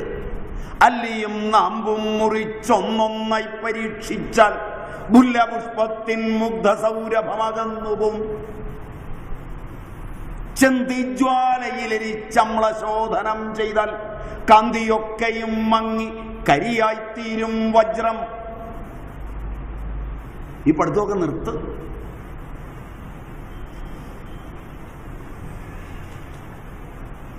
ഒന്നിന്റെ സ്വരൂപം നഷ്ടപ്പെടുത്തുന്ന ഹിംസാത്മകമായ പഠനമൊക്കെ നിർത്തി വിനയ ശ്രീലാളിതന്മാരായി മര്യാദാമസൃണമായി കാണുന്ന വസ്തുവിലേക്ക് പഠിക്കാൻ പോകാൻ എളുപ്പത്തിൽ ആ വസ്തുവിനെ കണ്ട കാഴ്ചയുണ്ടാക്കിയ വാസന ഏതാണോ അതുവഴി തൻ്റെ ഉള്ളിലേക്ക് മെല്ലെ ഒന്ന് തിരിയെ.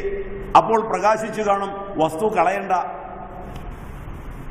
അങ്ങനെയായി എണ്ണമറ്റ ആയുർവേദവും ദർശനവും അതും ഇതുമൊക്കെ ഭാരതീയ ഋഷിമാർ കണ്ടുപിടിച്ചത്. അല്ലാതെ ഇവരുള്ള ഗിനിപ്പന്നിയെ കൊന്നും വെള്ളലിയെ കൊന്നും മനുഷ്യനെ കൊന്നൊന്നും അല്ല. ഇപ്പം ഇനി അങ്ങനെ കൊന്നൊക്കെ ഉണ്ടാക്കിയാലേ ആയുർവേദം കൊടുക്കാവൂന്ന് നിയമം വരാൻ പോവുകയാണ്. വിവരദോഷികൾ ഇരിക്കുമ്പോൾ ഇങ്ങനെയൊക്കെ വരും. 2000 വർഷത്തിൻ്റെ അനുഭവമുള്ള സാധനം വരെ അനുഭവം വെടിഞ്ഞ് പരീക്ഷിക്കണം എന്നുള്ളിടത്താണ് ഇനി നിൽക്കുന്നത്.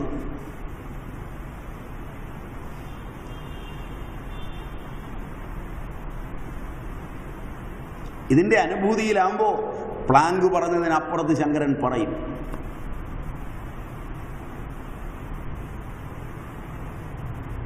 ഈ പ്രകാശം, ആത്മപ്രകാശം, ഈ കോൺഷ്യസ്നസ്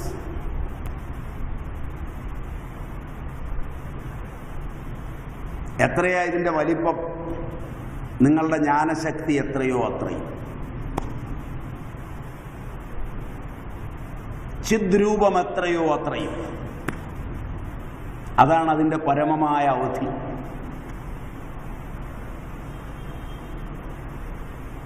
അതറിഞ്ഞിട്ടാ പറഞ്ഞ് ഓരോരുത്തൻ്റെയും വാസന ഒതുക്കി വെക്കുന്ന ജ്ഞാനത്തിനനുസരിച്ച് കാര്യം മനസ്സിലാവും. അതാണ് അധികാരി ഭേദം. എല്ലാവർക്കും മനസ്സിലാവില്ല. എങ്ങനെ ലളിതമാക്കിയാലും എങ്ങനെ പഠിപ്പിച്ചാലും എങ്ങനെ ഉദാഹരണങ്ങൾ പറഞ്ഞാലും മനസ്സിലാവില്ല.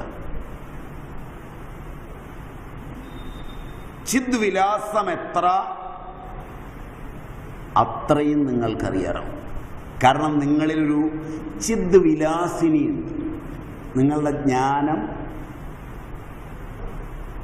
വിലാസമായി തീർന്ന ഒരുവളിരിപ്പുണ്ട്. അത്രയും മനസ്സിലാവും.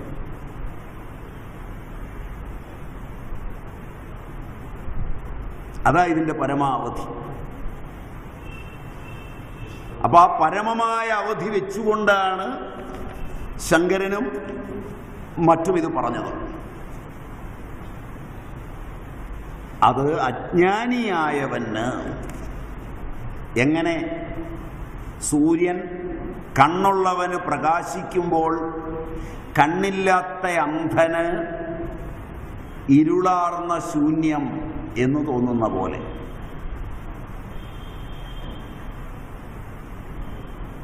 അപ്പോൾ വസ്തുവിനെ കാണുന്നത്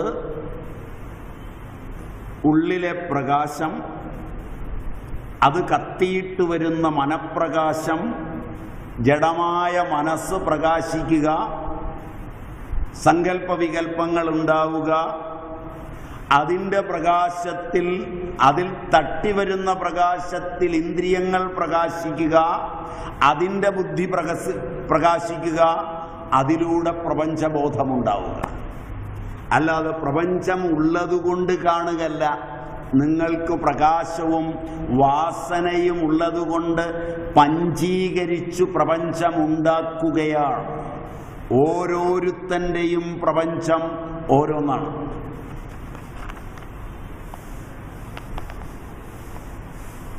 ഇത്രയും ക്ലിയറായോ ആവോ?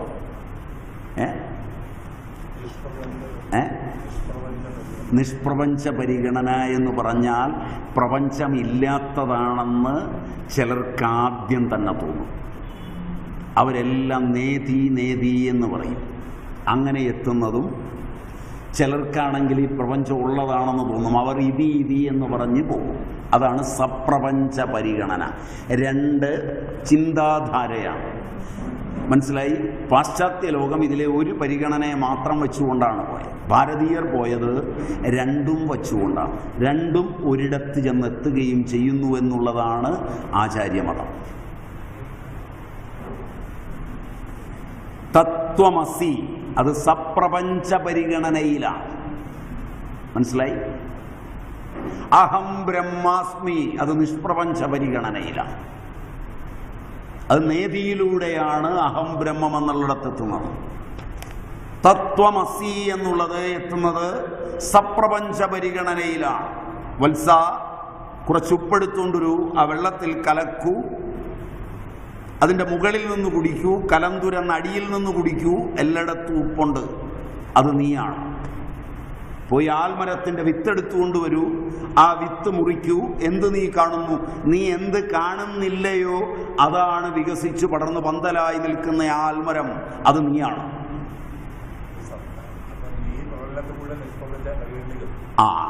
അങ്ങനെ പോകുന്നതാണ് സപ്രപഞ്ച പരിഗണന. എല്ലാം നീ തന്നെയാണ്, ഒന്നിനെ നിഷേധിക്കാതെ. മനസ്സിലായി? രണ്ട് പന്ഥാവിലൂടെ നിങ്ങൾ എത്തിയാലും ഒരു മാനബിന്ദുവിലേ എത്തുള്ളൂ. അടുത്ത ശ്ലോകം ഒരുമാതിരി നന്നായി മനസ്സിലായി എന്ന് വിചാരിക്കുന്നു. വിത്തൊന്നു തൻ വിവിധമായി വിലസുന്നിതിങ്കൽ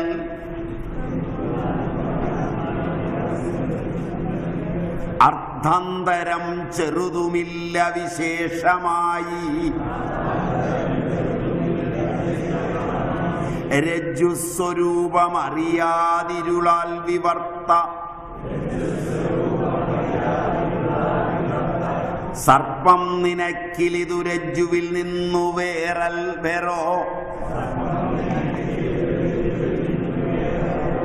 വിത്തൊന്നു താൻ വിവിധമായി വിലസുന്നിതിങ്കൽ അർദ്ധാന്തരം ചെറുതുമില്ല വിശേഷമായി രജ്ജുസ്വരൂപമറിയാതിരുളാൽ വിവർത്ത സർപ്പം നിനക്കിലിത് രജ്ജുവിൽ നിന്നു വേറോ.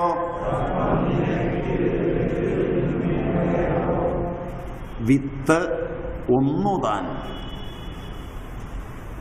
ആ ഒരേ വിത്ത് വിവിധമായി വിലസുന്നു. ഇതിങ്കൽ അർത്ഥാന്തരം ചെറുതും വിശേഷമായി ഇല്ല.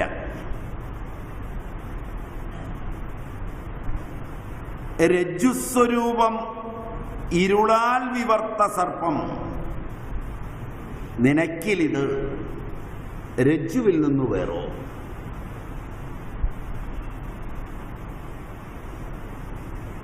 വളരെ ക്ലിയറായി ലളിതമായി കാര്യം പറഞ്ഞിരിക്കുക. വിത്തൊന്നേ ഉള്ളൂ, എല്ലാത്തിൻ്റെയും സത്ത ഏകമാണ്. അദ്വൈതാനുഭവം എന്ന് പറയുന്നത് അതാണ്. വേറെ വേറെയായി കാണുന്നു എങ്കിൽ അദ്വൈതാനുഭവമില്ല. എല്ലാ ജീവസത്തയും ഏകമാണ്. ഇത് തെറ്റിദ്ധരിച്ചിട്ട് ചിലപ്പോൾ നാളെ മുതൽ നിങ്ങൾ വീട്ടിലുള്ള പട്ടിയോടൊപ്പം കിടക്കും.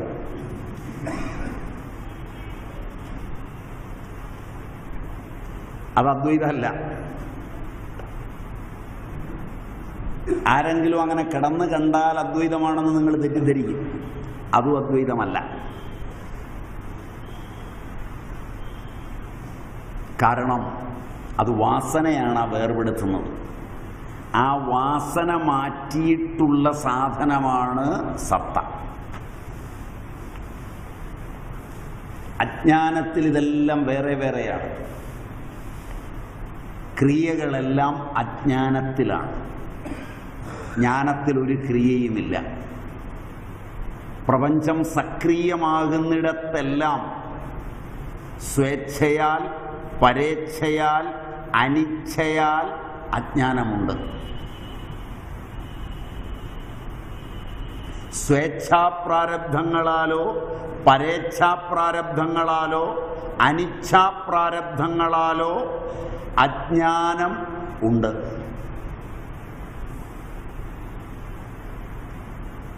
സ്വേച്ഛാപ്രാരബ്ധം എൻ്റെയും നിങ്ങളുടെയും ഒക്കെ പോലെ. കാരണം നമ്മൾ നമ്മുടെ അജ്ഞാനം കൊണ്ട് ജനിച്ചതാണ്. മനസ്സിലായില്ല?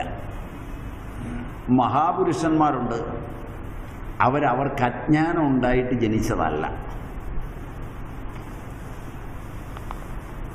അവരിൽ ചിലര് പരേച്ഛയാൽ ജനിച്ചതാണ്. എന്ന് പറഞ്ഞാൽ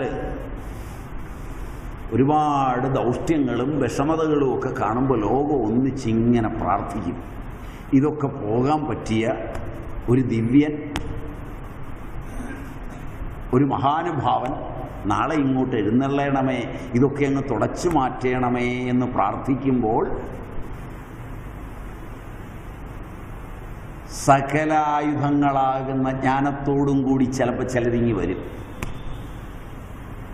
അവർക്ക് യാതൊരു ഇച്ഛയും ഈ പ്രപഞ്ചത്തിലില്ല, പക്ഷെ അവർക്ക് പരേച്ഛയുണ്ട്. അവർ പ്രവർത്തിക്കുന്നത് മുഴുവൻ അന്യൻ്റെ ഇച്ഛ, അത് സമഷ്ടി ഇച്ഛയിലാണ് പ്രവർത്തിക്കുന്നത്. മനസ്സിലായി? അത്തരം ആളുകൾ ലോകത്തുണ്ട്. നിങ്ങളുടെ ഇടയിലൊക്കെ ചിലപ്പോൾ കാണും. നമ്മളെന്നൊക്കെ പറഞ്ഞെങ്കിലും ചിലപ്പോൾ നിങ്ങളുടെ ഇടയിൽ അത്തരം ഒരു മഹാപുരുഷൻ വെറുതെ ഒന്ന് പരീക്ഷിക്കാൻ വന്നിരിപ്പുണ്ടെങ്കിൽ അദ്ദേഹത്തെ നമ്മൾ അംഗീകരിച്ചില്ല എന്ന് തോന്നണ്ട.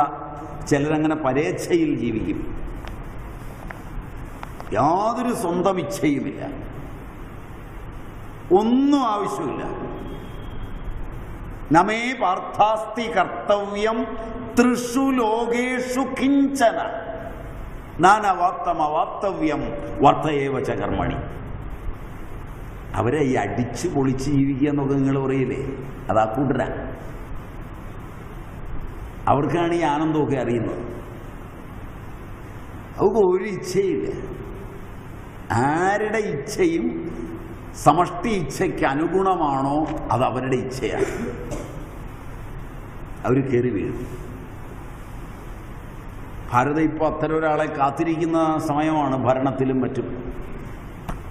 കാരണം എന്താണെന്ന് വെച്ചാൽ ഏതോ ഒരു ദിവ്യൻ നാളെ വന്ന് നിങ്ങളെയൊക്കെ രക്ഷപ്പെടുത്തും. അത്ര കണ്ട് അതിക്രമങ്ങളായി, അഴിമതിയും അക്രമവും ഒക്കെയായി ശരകൻ പറയുന്ന ജനപദധ്വംസന രംഗത്തെത്തിക്കഴിഞ്ഞു. സകലതും ദുഷിച്ചു കഴിഞ്ഞു. വാതാവരണം മുഴുവൻ ദുഷിച്ചു. ഇനി അത്ര വേഗമൊന്നും ജനാധിപത്യത്തിന് പോലും ഇത് കറക്റ്റ് ചെയ്യാൻ പറ്റില്ല. അത്രയായി. ആ രീതിയിലാവുമ്പോൾ ജനം പ്രാർത്ഥിക്കും. അപ്പോൾ സമഷ്ടിയുടെ ബോധം, കാരണം അതിന് ചെയ്യാൻ മേലാത്തൊന്നുമില്ല. കാരണം ഈശ്വരൻ എന്ന് പറഞ്ഞാൽ ഭാരതീയ നിർവചന പ്രകാരം അനുസരിച്ച് കർത്തും അകർത്തും അന്യഥാകർത്തും സമർത്ഥ ഈശ്വര. മനസ്സിലായില്ല? ചെയ്യാൻ കഴിയുന്നവൻ, ചെയ്യാതിരിക്കാൻ കഴിയുന്നവൻ, വേറൊരു വിധത്തിൽ ചെയ്യാൻ കഴിയുന്നവൻ. ചെയ്യുക, ചെയ്യാതിരിക്കുക, മറ്റൊരു വിധത്തിൽ ചെയ്യുക, പ്രതീക്ഷിക്കുന്ന പോലെ അല്ലാതെ ചെയ്യാൻ കഴിയുക. ഇവനെയാ ഈശ്വരൻ എന്ന് വിളിക്കുന്നത്. ആ വിഭൂതിയുള്ളവനൊക്കെ അങ്ങനെയാണ് പെരുമാറുക. ഇവൻ എങ്ങനെയാ ചെയ്യുക എന്ന് മുൻകൂട്ടി പറയാൻ പറ്റില്ല. കാരണം ചിലപ്പോൾ ചെയ്യും, അപ്പം വളരെ നല്ലവനായിരിക്കും, സൽഗുണ സമ്പന്നനായിരിക്കും, എല്ലാം തികഞ്ഞവനായിരിക്കും. ചിലപ്പോൾ ചെയ്യാതിരിക്കും, ചിലപ്പോൾ ചെയ്യണമെന്ന് വിചാരിക്കുന്ന പോലെ ഒന്നും അല്ലാതെ ചെയ്യും. ഇതാണ് പരേച്ഛയുടെ പ്രത്യേകത. അത് പരേച്ഛാപ്രാരബ്ധമാണ്. മറ്റ് ചിലതുണ്ട്. പ്രളയവും സൃഷ്ടിയുമൊക്കെ എടുക്കുമ്പോൾ ഉത്തരദായിത്വം കൊണ്ടുവരുന്ന അനിച്ഛാപ്രാരബ്ധമുണ്ട്. മന്വന്തരാധീശന്മാരുമൊക്കെ അങ്ങനെ വരുന്നവരാണ്. വ്യാസാദികളൊക്കെ അങ്ങനെ വരുന്നവരാണ്. ഇപ്പം സ്വേച്ഛ, പരേച്ഛ, അനിച്ഛ, ഇതിലൂടെ ഒക്കെ വരും. അവരെ മാറ്റി നിർത്തിയാൽ ബാക്കിയുള്ളതൊക്കെ വാസനയിലാണ് ഉണ്ടാകുന്നത്, സ്വേച്ഛയിലാണ് ഉണ്ടാകുന്നത്. അങ്ങനെ ഉണ്ടാകുമ്പോൾ ആ സ്വേച്ഛാവാസന കൊണ്ട് പശുവായി, പട്ടിയായി, പൂച്ചയായി ഒക്കെ പോയത് വാസനയിൽ വേറെ വേറെയാണ്.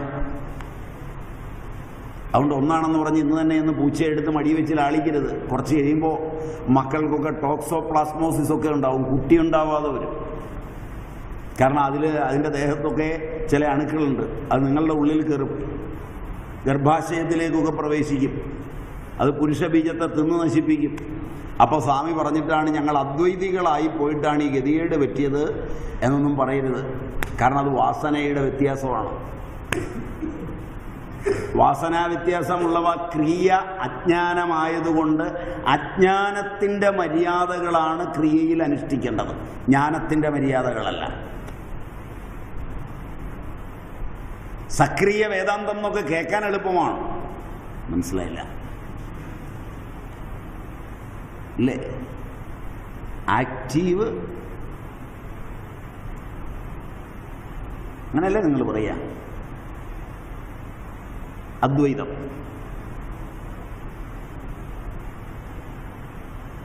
പ്രയോഗത്തിൽ ഈ സാധനമില്ല, ഇത് അനുഭൂതിയിൽ മാത്രമുള്ളതാണ്. അതുകൊണ്ട് പോയി പട്ടിയെയും പൂച്ചയും ഒക്കെ ഒന്നായിട്ട് കണ്ടു. അതിൻ്റെ ആത്മതലത്തിൽ, ജ്ഞാനതലത്തിൽ ഇതെല്ലാം ഒന്നാണ്. അതാണ് ശങ്കരൻ്റെ മഹിമ. ശങ്കരൻ തെറ്റിദ്ധരിപ്പിച്ചില്ല ആരെയും.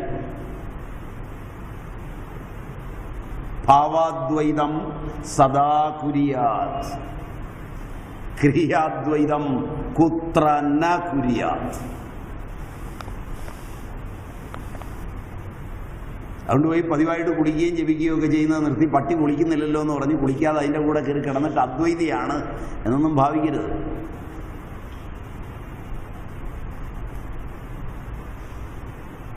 വാസനയാണ് ഈ വ്യതിയാനമൊക്കെ എന്ന് നല്ലപോലെ മനസ്സിലാക്കി വാസനയിലാണ് ക്രിയയെന്നറിഞ്ഞ് സക്രിയമായതെല്ലാം അജ്ഞാനത്തിലാണെന്നും അജ്ഞാനത്തിൻ്റെ മര്യാദകളെല്ലാം ക്രിയയിൽ ജ്ഞാനം വന്നാലും കാണിക്കണം, മറ്റുള്ളവർക്ക് മാതൃകയായി. ഭംഗിയായി വസ്ത്രധാരണം ചെയ്യാവൂ, പതിവായി കുളിക്കണം, നഖങ്ങളൊക്കെ വെട്ടണം, തലമുടിയൊക്കെ വെട്ടി ഒതുക്കി മര്യാദയ്ക്ക് വയ്ക്കണം, പറ്റിയാൽ തലയിൽ ഉഷ്ണീഷം ധരിക്കണം.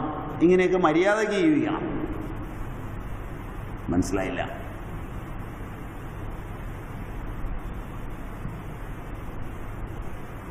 അതൊക്കെ ഞാൻ വിട്ടു. അപ്പോൾ ഈ ലോകത്തെങ്ങും നിൽക്കരുത്, വിടുമ്പോൾ നേരെ വിട്ടോണം ഹിമാലയത്തിൻ്റെ ഉച്ചിയിലേക്ക്, ആളില്ലാത്തത്. മറ്റുള്ളവർ കാണുന്നുണ്ടോ മര്യാദയ്ക്ക് ജീവിക്കണം.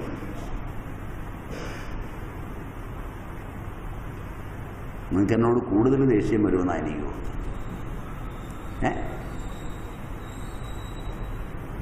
എന്താ സക്രിയം എന്ന് പറഞ്ഞാൽ ക്രിയയായി, കർമ്മമായി രൂപാന്തരപ്പെടുന്നതെല്ലാം അജ്ഞാനമാണ്. മനസ്സിലായി? എല്ലാം ഈശാവാസ്യം ശ്ലോകം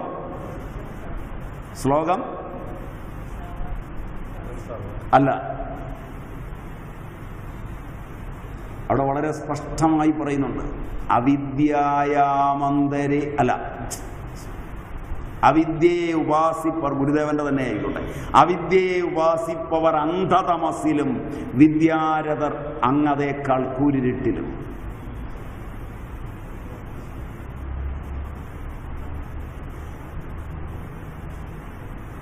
എന്ന് വളരെ വ്യക്തമായി പറയുന്നു.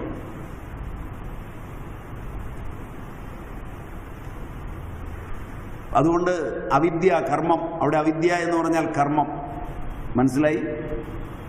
കർമ്മമെല്ലാം അവിദ്യാരൂപമാണ്. അതുകൊണ്ട് കർമ്മത്തിൽ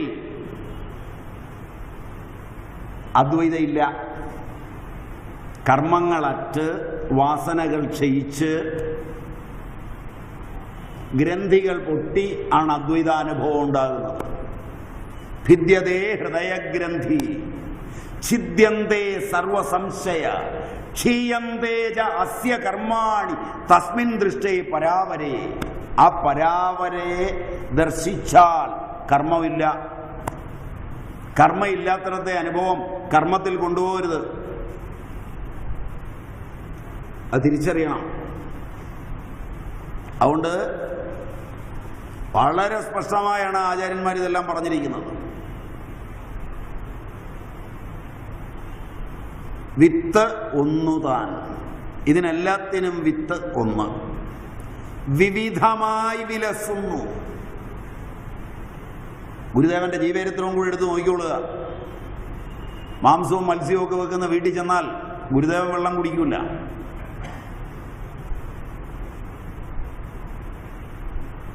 എല്ലാം ഒന്നാണെന്നൊന്നും കണ്ടില്ല. അതുകൊണ്ട് അദ്ദേഹത്തിന്റെ അദ്വൈതാനുഭവം കുറഞ്ഞു പോയില്ല. പറഞ്ഞ മനസ്സിലായില്ല?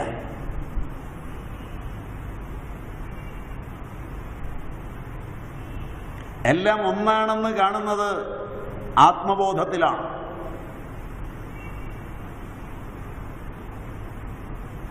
അത് പ്രത്യേകം തിരിച്ചറിയണം. വിത്തൊന്നുതാൻ വിവിധമായി വിലസുന്നു. ഒരേ ഒരു ആത്മസ്വരൂപമാണ് വിശേഷ രൂപത്തിൽ വിശേഷങ്ങളായ ഭാവങ്ങളോടുകൂടി പ്രതീതമാകുന്നത്. ഇതിങ്കൽ അർത്ഥാന്തരം, ഈ ദൃശ്യജാലത്തിൽ പൊരുളായിരിക്കുന്ന ഏകമല്ലാതെ വേറൊന്ന് വിശേഷമായി, ചെറുതും വിശേഷമായില്ല, അല്പം പോലും വിശേഷിച്ചില്ല, സാമാന്യമേ ഉള്ളൂ. സാമാന്യ തലത്തിൽ ഏകമായ വിത്ത്, രണ്ടാമതൊന്നില്ല. ചെറുതായി പോലും രണ്ടാമതൊന്നില്ല.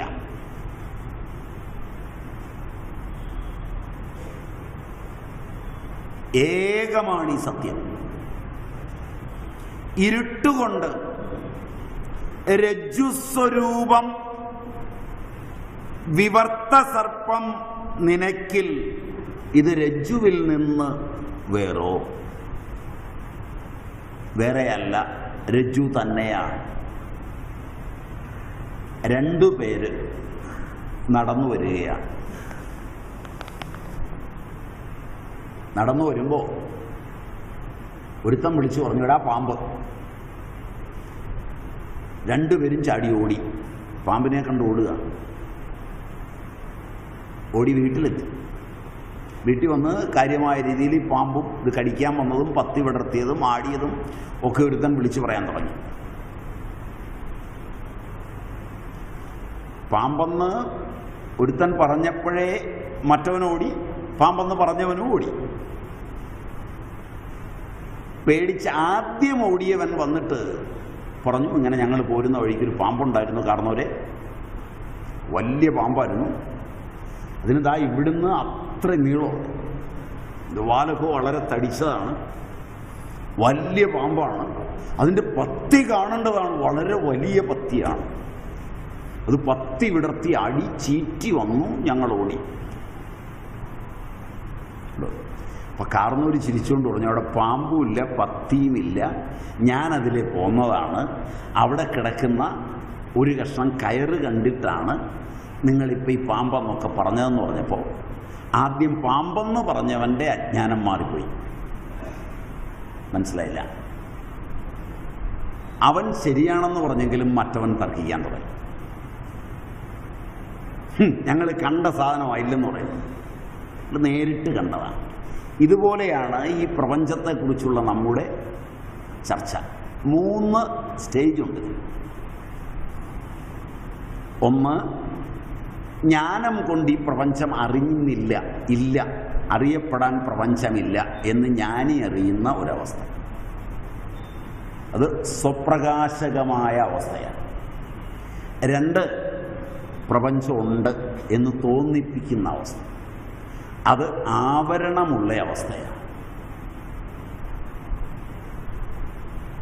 ആവരണമുള്ള അവസ്ഥയിൽ രജസ്സും തമസ്സും അല്പം പ്രവർത്തിക്കുന്നതേ ഉള്ളൂ.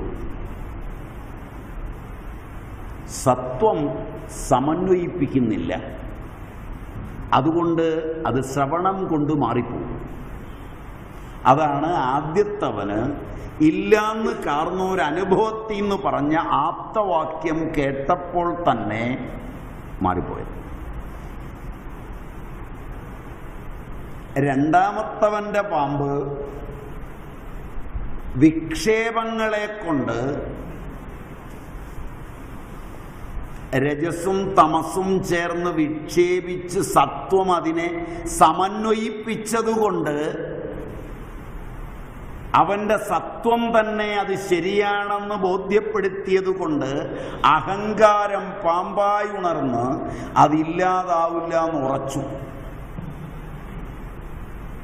ഇനി അവിടെ ചെന്നു നോക്കി ബോധ്യപ്പെട്ടാൽ പോലും പിന്നെയും അന്നേരമുണ്ടായിരുന്നോ ഇപ്പോൾ ഓടിപ്പോയതായിരിക്കില്ലേ എന്ന് തോന്നും.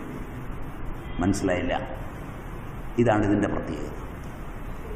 അതുകൊണ്ടാണ് ഈ അദ്വൈതമൊക്കെ ഇങ്ങനെ കേട്ടാലും മനസ്സിലാകാതെ വരുന്നത്. അത് അപൂർവം അനുഗ്രഹീതന്മാർക്ക് ഒരു ശ്രവണം കൊണ്ട് ബോധ്യമാവും. ശങ്കകൾ അറ്റുപോകും പ്രമാണത്തിലും പ്രമേയത്തിലും. അല്ലാത്തവർക്ക് ഇങ്ങനെ കേട്ടാലും ഒക്കെ സ്വാമിമാർക്ക് പറയാം കൊള്ളാം, കേൾക്കാനൊക്കെ സുഖമാണ്. പക്ഷെ നമുക്കങ്ങനെ ജീവിക്കാൻ പറ്റുമോ? ഭാര്യയും ഭർത്താവും കൂടെ വന്നിരുന്ന് കേൾക്കും.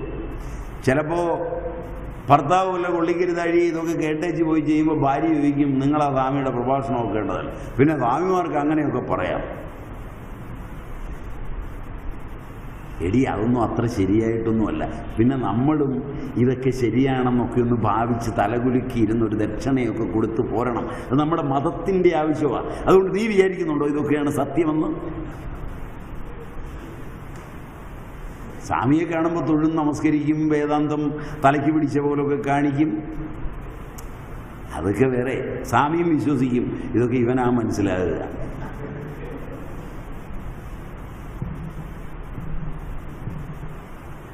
പക്ഷെ ഇവൻ്റെ ഭാര്യയ്ക്ക് അറിയാവുള്ളൂ ഒരു ചുക്കും ചുണ്ണാമ്പും ഇയാൾക്ക് മനസ്സിലാവില്ല. എന്തോ നിങ്ങൾ ചിരിക്കുന്നു? ഭർത്താവ് വന്നിട്ടുണ്ടോ? ഇടയ്ക്കൊരു ചിരി, ഇടയ്ക്കൊരു ചെറിയ പുഞ്ചിരി, ഏതാണ്ട് വളരെ ഇഷ്ടപ്പെട്ട പോലെ, വളരെ സന്തോഷത്തില്ല. അത് ശരി. അപ്പൊ ഇങ്ങനെയൊക്കെ സംഭവിക്കും. ഇത് തിരിച്ച് മനസ്സിലാക്കാം. അല്ലെങ്കിൽ മോശം. ആദ്യത്തെ ഭാഗം മാത്രമായിട്ട് പറഞ്ഞു, ഇപ്പൊ ശബ്ദം മാറി. അപ്പൊ ഇത് തിരിച്ചും. ഇതിന് കാരണം വിക്ഷേപമാവരണമെന്ന രണ്ട് ശക്തികളുണ്ട്. ആവരണത്തിൽ മാത്രമാണ് അജ്ഞാനമെങ്കിൽ ശ്രവണം കൊണ്ട് തന്നെ മാറും. വിക്ഷേപത്തിലേക്ക് അജ്ഞാനം എത്തിയെങ്കിൽ അവിടെ സത്വം സമന്വയിച്ചെത്തിയതാണ്, വേഗം മാറില്ല. അതുകൊണ്ടാണ് ഭേദബുദ്ധികളെല്ലാം ഉണ്ടാകുന്നത്. അദ്വൈതം പരമാർത്ഥോ ഹി ദ്വൈതം തദ്ഭേദ ഉച്യതേ എന്ന് പറയുന്നത് അതുകൊണ്ടാണ്. അതുകൊണ്ട് ആചാര്യന്മാർ നേരത്തെ പറഞ്ഞിട്ടുണ്ട്, നേഹ നാനാസ്തി കിഞ്ചന.